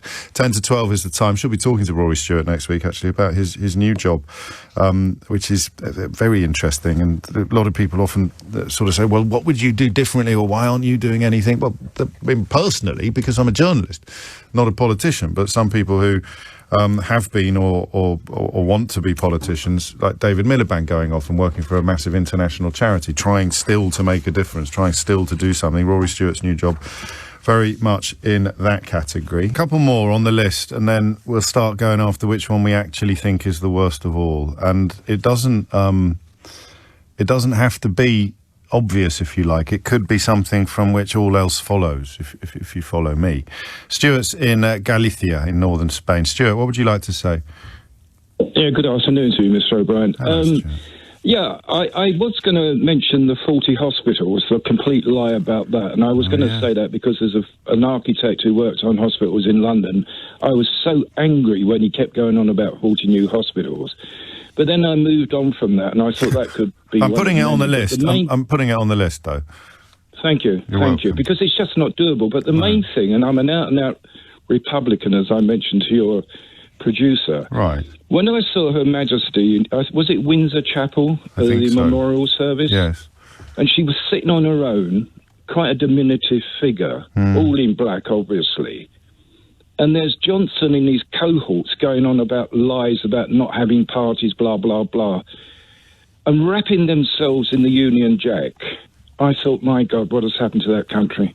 What is happening to England, Great Britain? It's a big... I've been away 2.5 years, James. And, that's an interesting 2.5 years, isn't it? You've been out of the game. Well, I travelled over the morning you spoke to your late friend, Lillian. Oh, did you really? And I had to pull over because it upset me so much. But in those 2.5 years, I've seen a country change. If you wrote the script, you wouldn't get a film production out of this. No, you wouldn't. So that was it. That image of Her Majesty sitting alone in Windsor Chapel, whilst Johnson and all his cohorts are lying and lying. And having knees-ups galore. And what that said to me, she represents the country. She is the country. And basically Johnson, excuse this, is sticking his fingers up to the country and just saying, I can do this because I'm Boris Johnson. So she is publicly obeying the rules in what must have been the most lonely and painful of ways, while he was riding roughshod over them the minute the door was shut at Downing Street. Absolutely. And I'll finish on this, James, but when they go, Downing Street's a big place, the way I looked at it, Downing Street was a nuclear submarine. Johnson was the commander. If he'd been any sort of leader, he would have had the nous, the wit, to say, right, you're my sub-lieutenant, you look after this, and I want a feedback every evening. He couldn't be bothered, James. I feel for everyone in England. As I say, I do miss the country, I miss my family, but that image, as much as I'm a Republican, will stay with me forever because, you know, I welled up that day when I saw her sitting on her own. Yeah. And I thought, Johnson, you're not a fit man to be... Oh, the phone line's gone down, but we got there. You're not a fit man to lace her shoes or be Prime Minister or represent this country on the world stage. There it is. And I think that is an emblematic picture, actually, whether or not it counts as something he did, because she was right to observe the rules at the funeral, painful though it was to observe. Almost all of us had similar experiences, albeit not necessarily with our spouses, but the contrast of what was happening behind closed doors at Downing Street, people cleaning up vomit. They had a party that night, remember? And the Queen compelled to sit alone in compliance with COVID restrictions and regulations. I think they offered her a free pass, actually, if memory serves, and she said, don't be ridiculous, I can't possibly have less to endure than my subjects. Thank you, mate. Sue's in Cheltenham. Sue, what have I missed? Yeah, I was quite surprised, James. Hello, by the way. Hello. I was quite surprised to hear that you hadn't mentioned the Dominic Cummings. Oh, my Barnard days, Castle Barnard Castle. Good God, well, there it is. 2 hours into the programme, and one of the most egregious offences of all has not even got a look in. That just proves how much there is to deal with. Yeah, I mean, it's a low bar, isn't it? And, you know, as someone whose mother died in a care home during the first lockdown, you know, I've got quite a few issues. But, yeah, for me, that represented a bit of a turning point, I think, in the relationship between authority and the governed. Yes. Because I think up until that point, I was just saying to your colleague on the phone, we were all terrified of COVID. I was frightened of getting it, frightened of dying of it. I had a daughter across the world that I thought I might not see again. And I really thought there was a feeling then that he would have to go and that Johnson would come out and say, look, mate, you've got to go.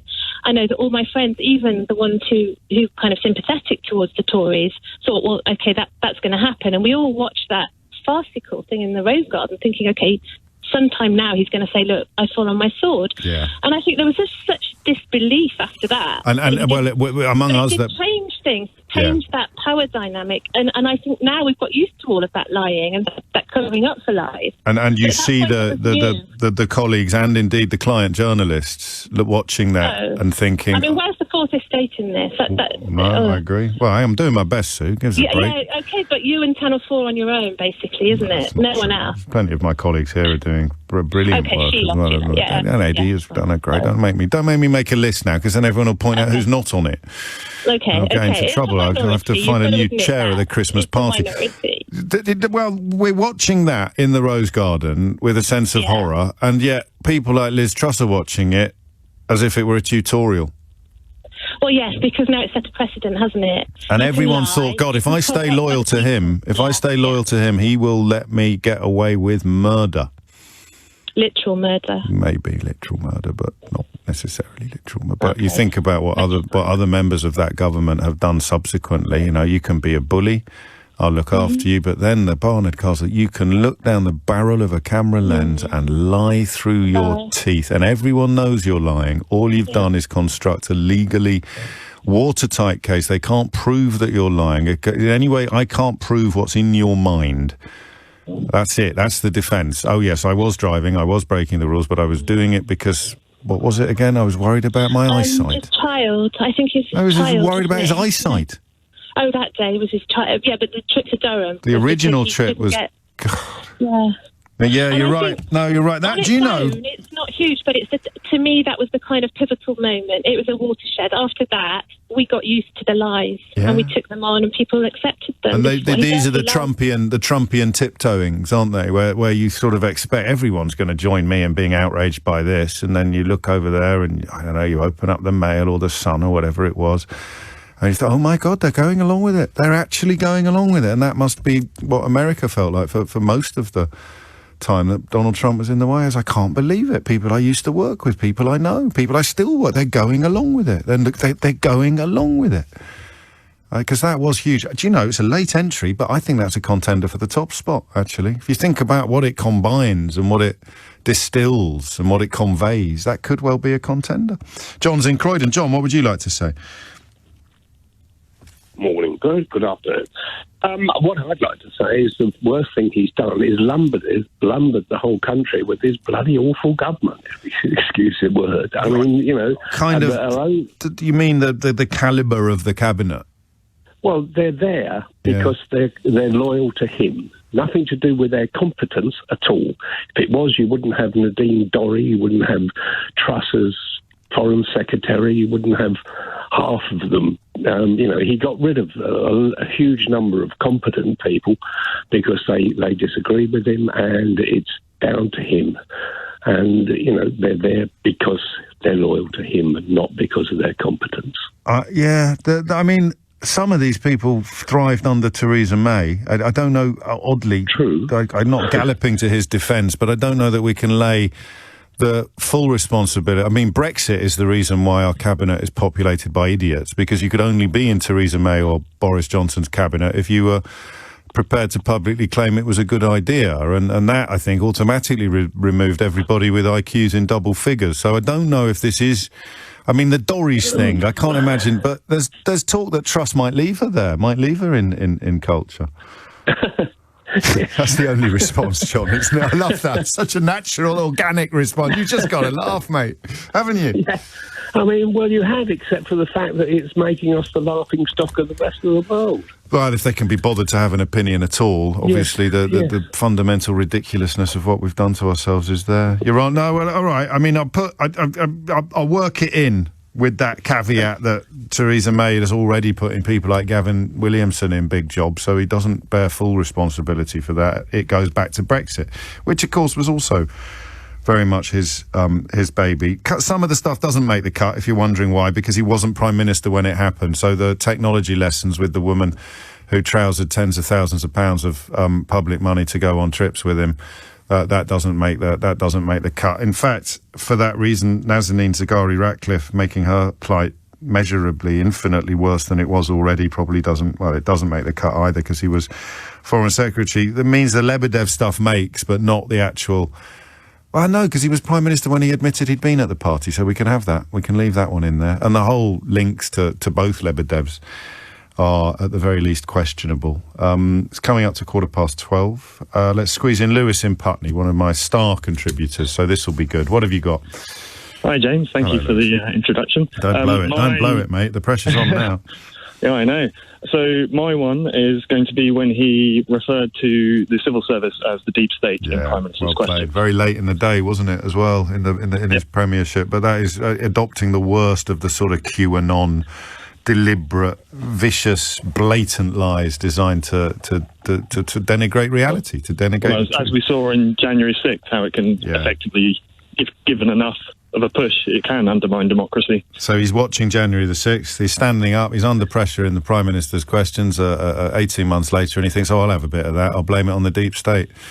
Well, because there are certain people who will love that. They'll eat it up. Because it's to stop Brexit as well, of course. Yes. It's probably the deep state that's responsible for the festival of Brexit being the mother of all disasters, isn't it? It's the deep state and me and you, Lewis. It's all our fault. Well, I haven't been. Well, there you go, you see, you miserable Ramona. Thank you. Yeah, the deep state rhetoric. Does that and the Savile thing, those glimpses at PMQs of just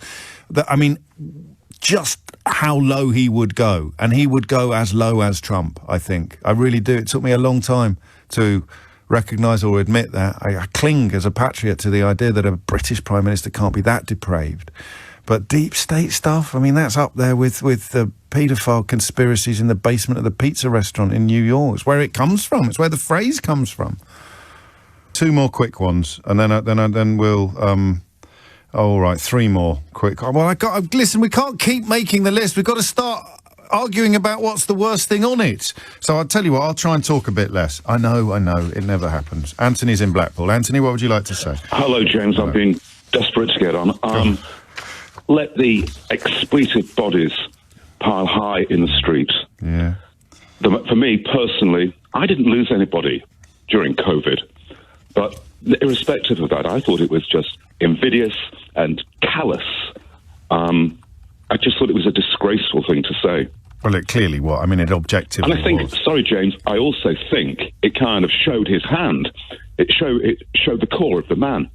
Yes. What a disgusting thing to say. Isn't it? I mean, it's almost beyond belief, even in retrospect, isn't it? Dominic Cummings has confirmed that Johnson had said that he would rather let the bodies pile high than have another lockdown.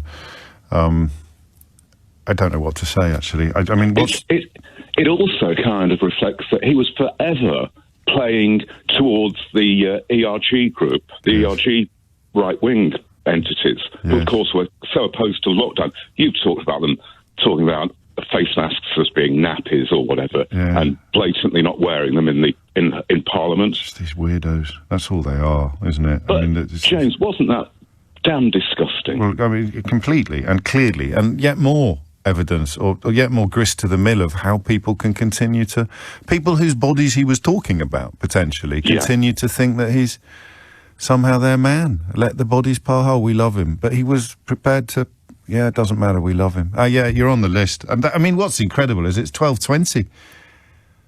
We may have alluded to that earlier, but no one's put it on the list yet. So 2.5 hours into making a list of Boris Johnson's greatest hits, and his willingness to see the people he governs die in untold numbers has only just popped up. Go on, sorry. I could only tune in at 11. So I wasn't criticising you. No. I didn't mean it that way. I was very surprised it wasn't already on your list. No, so am I now. So I can only tune in at 11. Thank you, Anthony. Raising a laugh in the most grim of circumstances. Chris is in Southampton. Chris, what have you got? Pleasure to speak with you, James. Likewise, Chris, following on from the last guy, bodies were piled up. That's true. They were in the mortuaries. Yes. So they weren't on the streets, but they were hidden in mortuaries. My list, I think, for your list is basically his failure to get rid of Matt Hancock. Yeah. A complete incompetent person who Dominic Cummings said should have been fired 15 times. Yeah, that's his rewriting of history, in now he's saying that there were no shortage of PPE. I worked in intensive care during the first wave, having come out of retirement. Wow. And there was not adequate PPE for everybody all of the time. And he says it's only a localised problem. It wasn't a national problem. It was. It's his incompetence to get rid of somebody who was like a rabbit stuck in headlights whenever he appeared on the television. He didn't know his brief. And that's been confirmed, as you say, by people who are in the room where it happens. And you mentioned rewriting history. I think I'm going to put big calls right on the list, because the attempt, the absolute gaslighting of the population when it comes to he got all the big calls right is I don't know if he's responsible for that. Has he said it himself? Or is it just what other people say about him? I can't remember. It's other people say about him, but it's just the incompetence, and the bodies were piled up. We didn't have enough space for bodies at one stage, but they were just hidden away. Matt Hancock, there you go, the final entry on the list. Although, James. No, thank you, Chris, and thank you for your service during the crisis as well. Coming out of retirement to put in a shift in intensive care. It's almost the polar opposite of the Boris Johnson school of public service, isn't it? Right, are we ready for this then? So I'll do it in reverse order. Because I will. 22 minutes after 12. So we'll start with leaving Matt Hancock in post. And that ties with Durham. It ties with Barnard Castle, doesn't it? Because he can't get rid of anyone. When you are so sort of corrupted yourself as Prime Minister, you can't get rid of anyone. Because if Boris Johnson were to get rid of anyone, whether it was for lying, like Dominic Cummings, or being useless, like Matt Hancock, everyone would turn around and say, well, how come you're still in your job? You're a massive liar and you're really useless. So I think that's linked. So leaving Matt Hancock there. The let the bodies pile high in the streets rather than have a second lockdown comment. Talk about a window into the soul, or what passes for the soul of the man. The deep state comment in PMQs quite recently, which of course shows that he's willing to deploy the worst of QAnon-style conspiracy theories and deeply damaging rhetoric, the kind of rhetoric that led directly to the January the 6th attack upon the Senate building in Washington. That's a late entry from Lewis, but it's a big one, isn't it? The calibre of the cabinet that he assembled being deeply damaging to both the national interest and the body politic. The 40 new hospitals lie. The elevation of Peter Cruddas into the House of Lords, despite the House of Lords Appointment Committee advising against it. The cull of all dissenters from the House of Commons. Backbenchers who would have been prepared to speak truth to power about everything from Boris Johnson's fitness to govern right through to the realities of Brexit, all shown the door. The defence of Dominic Cummings after the blatant breach of lockdown rules that they wrote, and the epic lies about eyesight and Barnard Castle. The stepping back from the legislative pledge to bring about a ban upon conversion therapy. Wallpapergate, no one's mentioned, but I've added it to the list. The begging, essentially, the desperate sort of scrounging of money to pay for ludicrous decorations at Downing Street, and then claiming afterwards that he couldn't remember doing so because he'd lost all his WhatsApp messages. Again, something that Cummings describes as he claims that Johnson was contemplating even more egregious behaviours than the ones that we know about. I'd put the appointment of Dominic Cummings on the list, actually, for what it's worth, lest anyone think I set much store by what he says, but if he was lying, he'd have been sued. The £37 billion on test and trace and Dido Harding's tenure there. The not just Cruddas, but the calibre, the general calibre of people that he's put into the House of Lords. The Zach Goldsmiths, the Daniel Hannans, the Daniel Moylans, the Claire Foxes. Absolutely unbelievably inadequate individuals who have been rewarded not for public service or the national duty, but for blind loyalty to Boris Johnson or providing free holiday homes. The scandal of the care homes at the beginning of coronavirus, when infected people were pushed into them, were pushed into care homes. That Daily Telegraph article early on, comparing it to a medieval siege when corpses riddled with plague would be launched over the ramparts of a castle in order to kill the people inside. The skipping of 5 Cobra meetings, again at the beginning of coronavirus, when those pictures in Italy were emerging, apocalyptic, almost biblical images emerging in Italy, and Boris Johnson didn't bother going to the first 5 emergency meetings. The description of investigations into historical child sex abuse as spaffing money up the wall. I think that happened in this room. Incredible. The U-turn followed the abysmal refusal to contemplate feeding the hungriest children in the country during school holidays in lockdown. It took Marcus Rashford, a footballer, to somehow inject a little bit of decency into the heart of government. The appointment of David Frost to the House of Lords, but more pertinently to be the negotiator of the so-called oven-ready deal, which they then immediately started complaining about and threatening to break international law in order to wriggle out of the treaty commitments that they'd made, rendering us almost sort of untrustable on the world stage and ridiculous to anybody paying attention. Frost in particular seems emblematic of the Boris Johnson years, Boris Johnson's Brexit Britain, a place in which David Frost, previously known for running the Scotch Whisky Association, a role in which he was adamant leaving the European Union would be an unmitigated disaster, can end up being some sort of king across the water for the most deluded and dismal of Tory supporters. The pledge to be prepared to break international law in a very limited and specific way. Allegedly instructing government departments to help evacuate animals to Afghanistan while human beings remained. The promise that there'd be no border in the Irish Sea. The misleading of the Queen. The proroguing of Parliament, subsequently proven to be unlawful. The parties that were unfolding almost every night, including when Her Majesty was reduced to sitting alone in the Windsor Castle Chapel and they were having a knees up at Downing Street, never mind the ones that he actually attended himself. The attempts to save Owen Paterson after he'd been found to have breached the parliamentary standards. The attempt to rip up the rule book because one of their favourite cronies had been found to have... I nearly said something a little bit rude then. Had been found to have broken the rules. On it goes, putting the son of a KGB spy in the House of Lords. I don't think we've seen the report on that one, have we? Didn't he send it back? Have we seen what the security services had to say about that? And then, of course, revealing as Prime Minister that when he was Foreign Secretary, he'd attended a party at the Palazzo hosted by a man who's currently sanctioned in Canada for being a key member of Vladimir Putin's inner circle.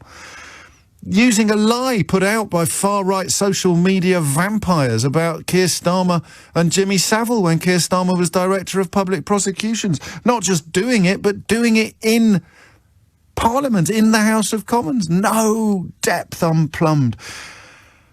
Tearing up a report into whether or not the Home Secretary Priti Patel was a bully. We know that she was because A, the report said so, and B, they paid £370,000 to the man who she bullied. An act so egregious that the actual advisor on the independent advisor on ministerial standards on ethics resigned in protest. The second one resigned as well. That hasn't even made the list.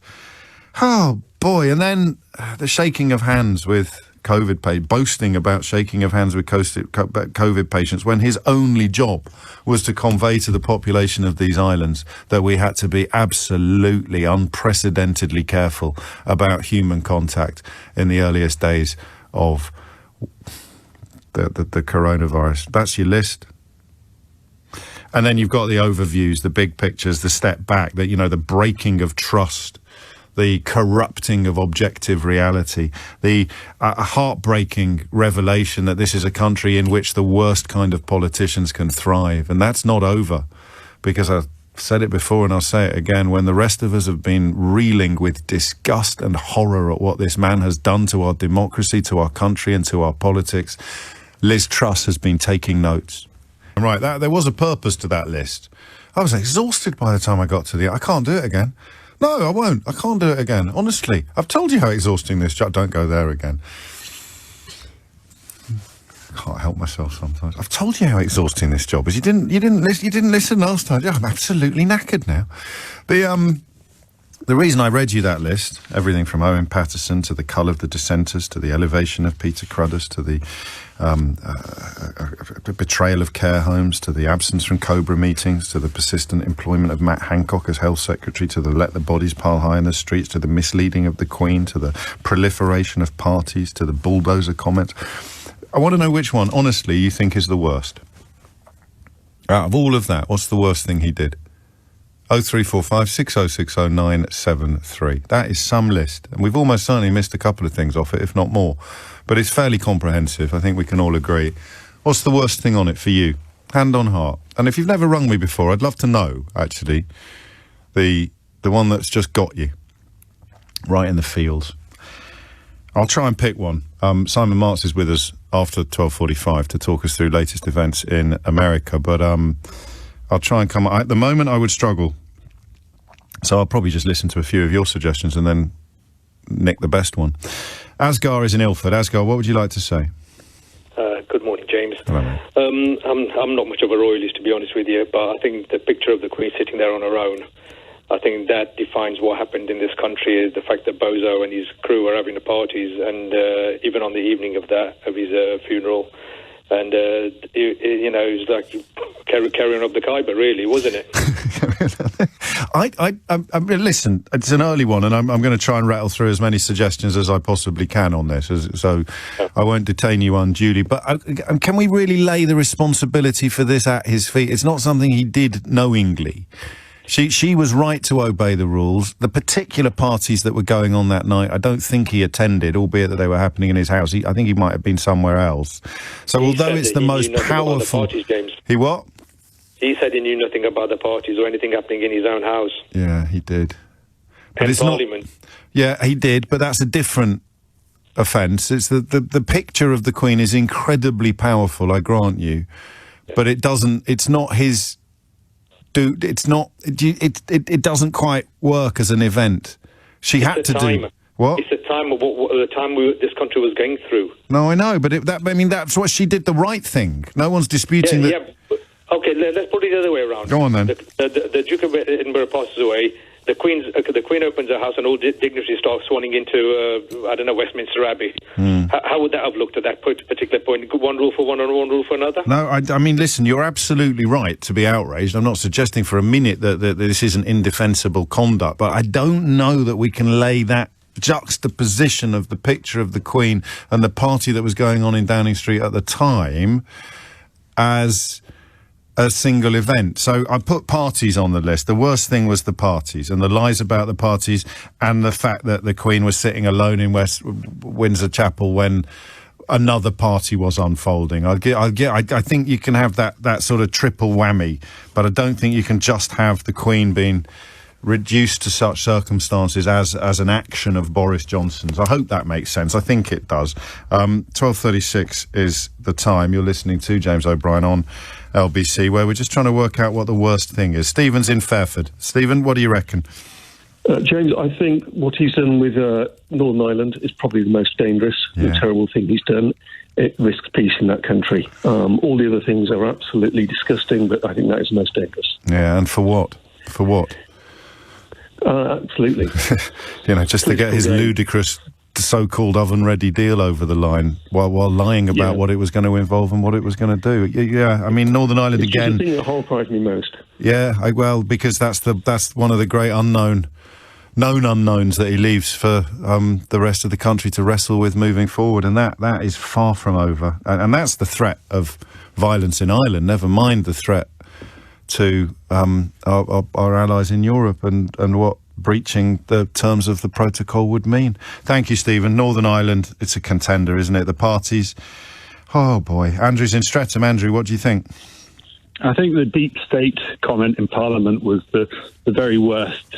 He was employing everything that is going wrong in America through having a pipeline into the UK. He knew the game was up for himself, so he's kind of, employing a sort of burnt, scorched earth policy for those that have to pick up the pieces, even though he knew the damage that it could potentially cause. Do you know, I was minded to refute this one because he's not there anymore, so it doesn't matter. But you've absolutely articulated why it does matter, because even though he couldn't save his own bacon by doing it, his depravity is so complete that he would throw it out there anyway, regardless of the damage that it does to the country and to faith in politics moving forward. Yeah, absolutely right. I nearly fell off my chair. I mean, I've been watching all the things you've got on your list. I've been appalled by, but that one was just so awful to me. Yeah, I can see why. I mean, you look at January the 6th, you look at QAnon, you look at the MAGA cult, the delusion, the violence, the horror over there, and Boris Johnson's thinking, I'll have a bit of that. Not only will I have a bit of that, I'll drop it smack in the middle of Parliament. You got it. Yeah, it's a contender. It really is. Colette's in Enfield. Colette, what do you think? Hi, James. Fantastic programme. It's been quite good, hasn't it? I do have to agree on this occasion. Listen, I haven't done my chores. I haven't done my housework. I've been listening to you. I'm sorry.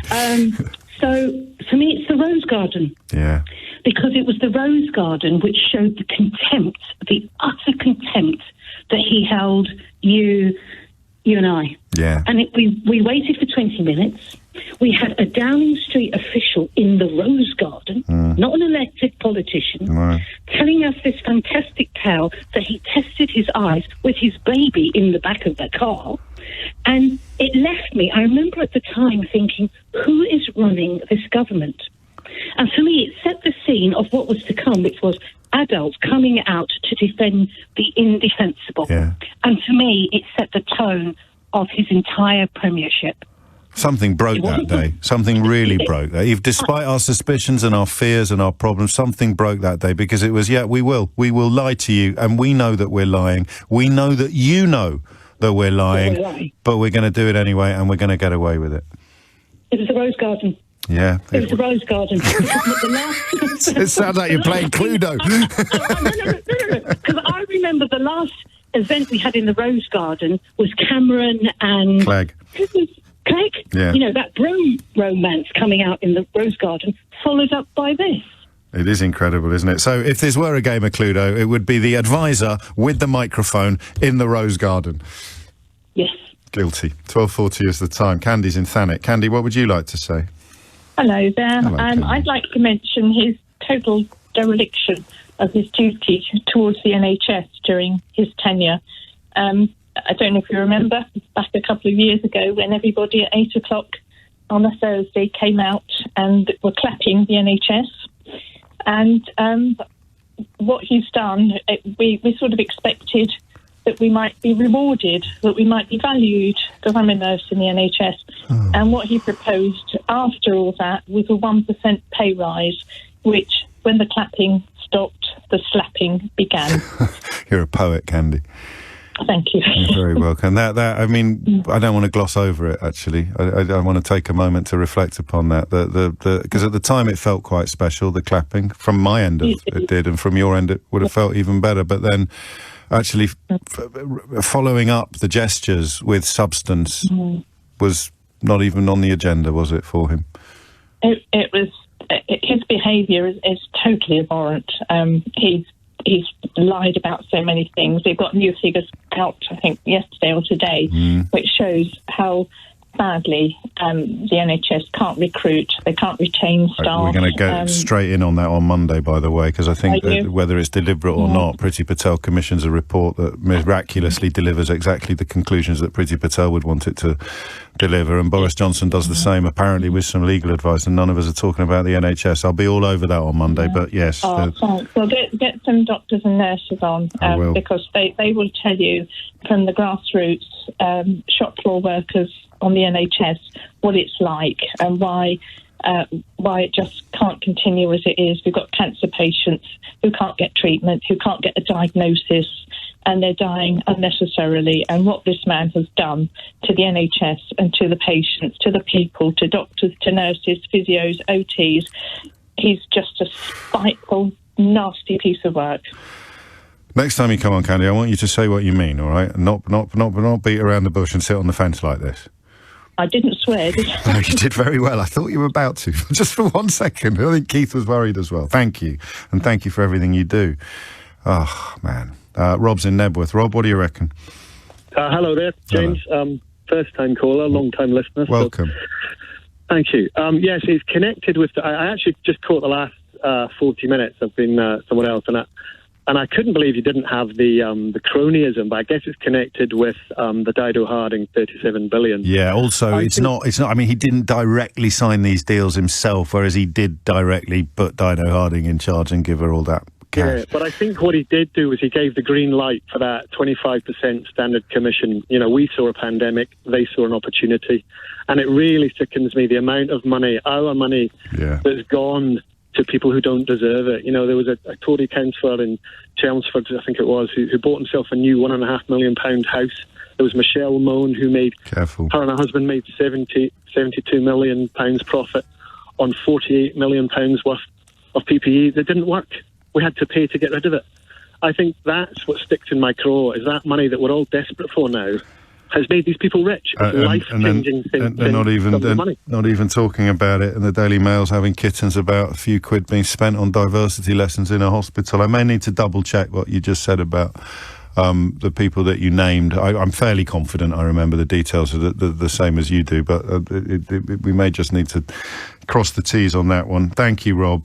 Susan's in Letchworth. Susan, what's the worst? The worst of the worst of the worst? Well, I know that Boris Johnson likes to think of himself as a Churchillian figure, but Stalin once said that a million deaths, it's just a statistic. And, well, I just think that parallels... well, I'll let you say it. Yeah. No, I hear you. The idea that he was prepared to let the bodies pile high in the streets rather than bring in a lockdown that his backers and his closest allies didn't want for spurious and curious reasons. Yes. It's going to be hard to beat that, isn't it? Let the bodies... Yes, utterly ruthless. The people that he governed, he's talking about. The people that I mean, contempt not just for their interests, but for their actual existence, their survival.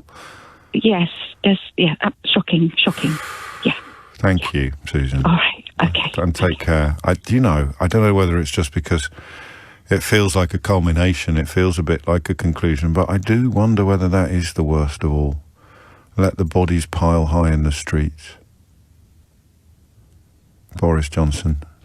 Dennis Nielsen, Shipman, Sutcliffe, Fred and Rosemary West. All mediocre murderers, Boris body count is best. Hey!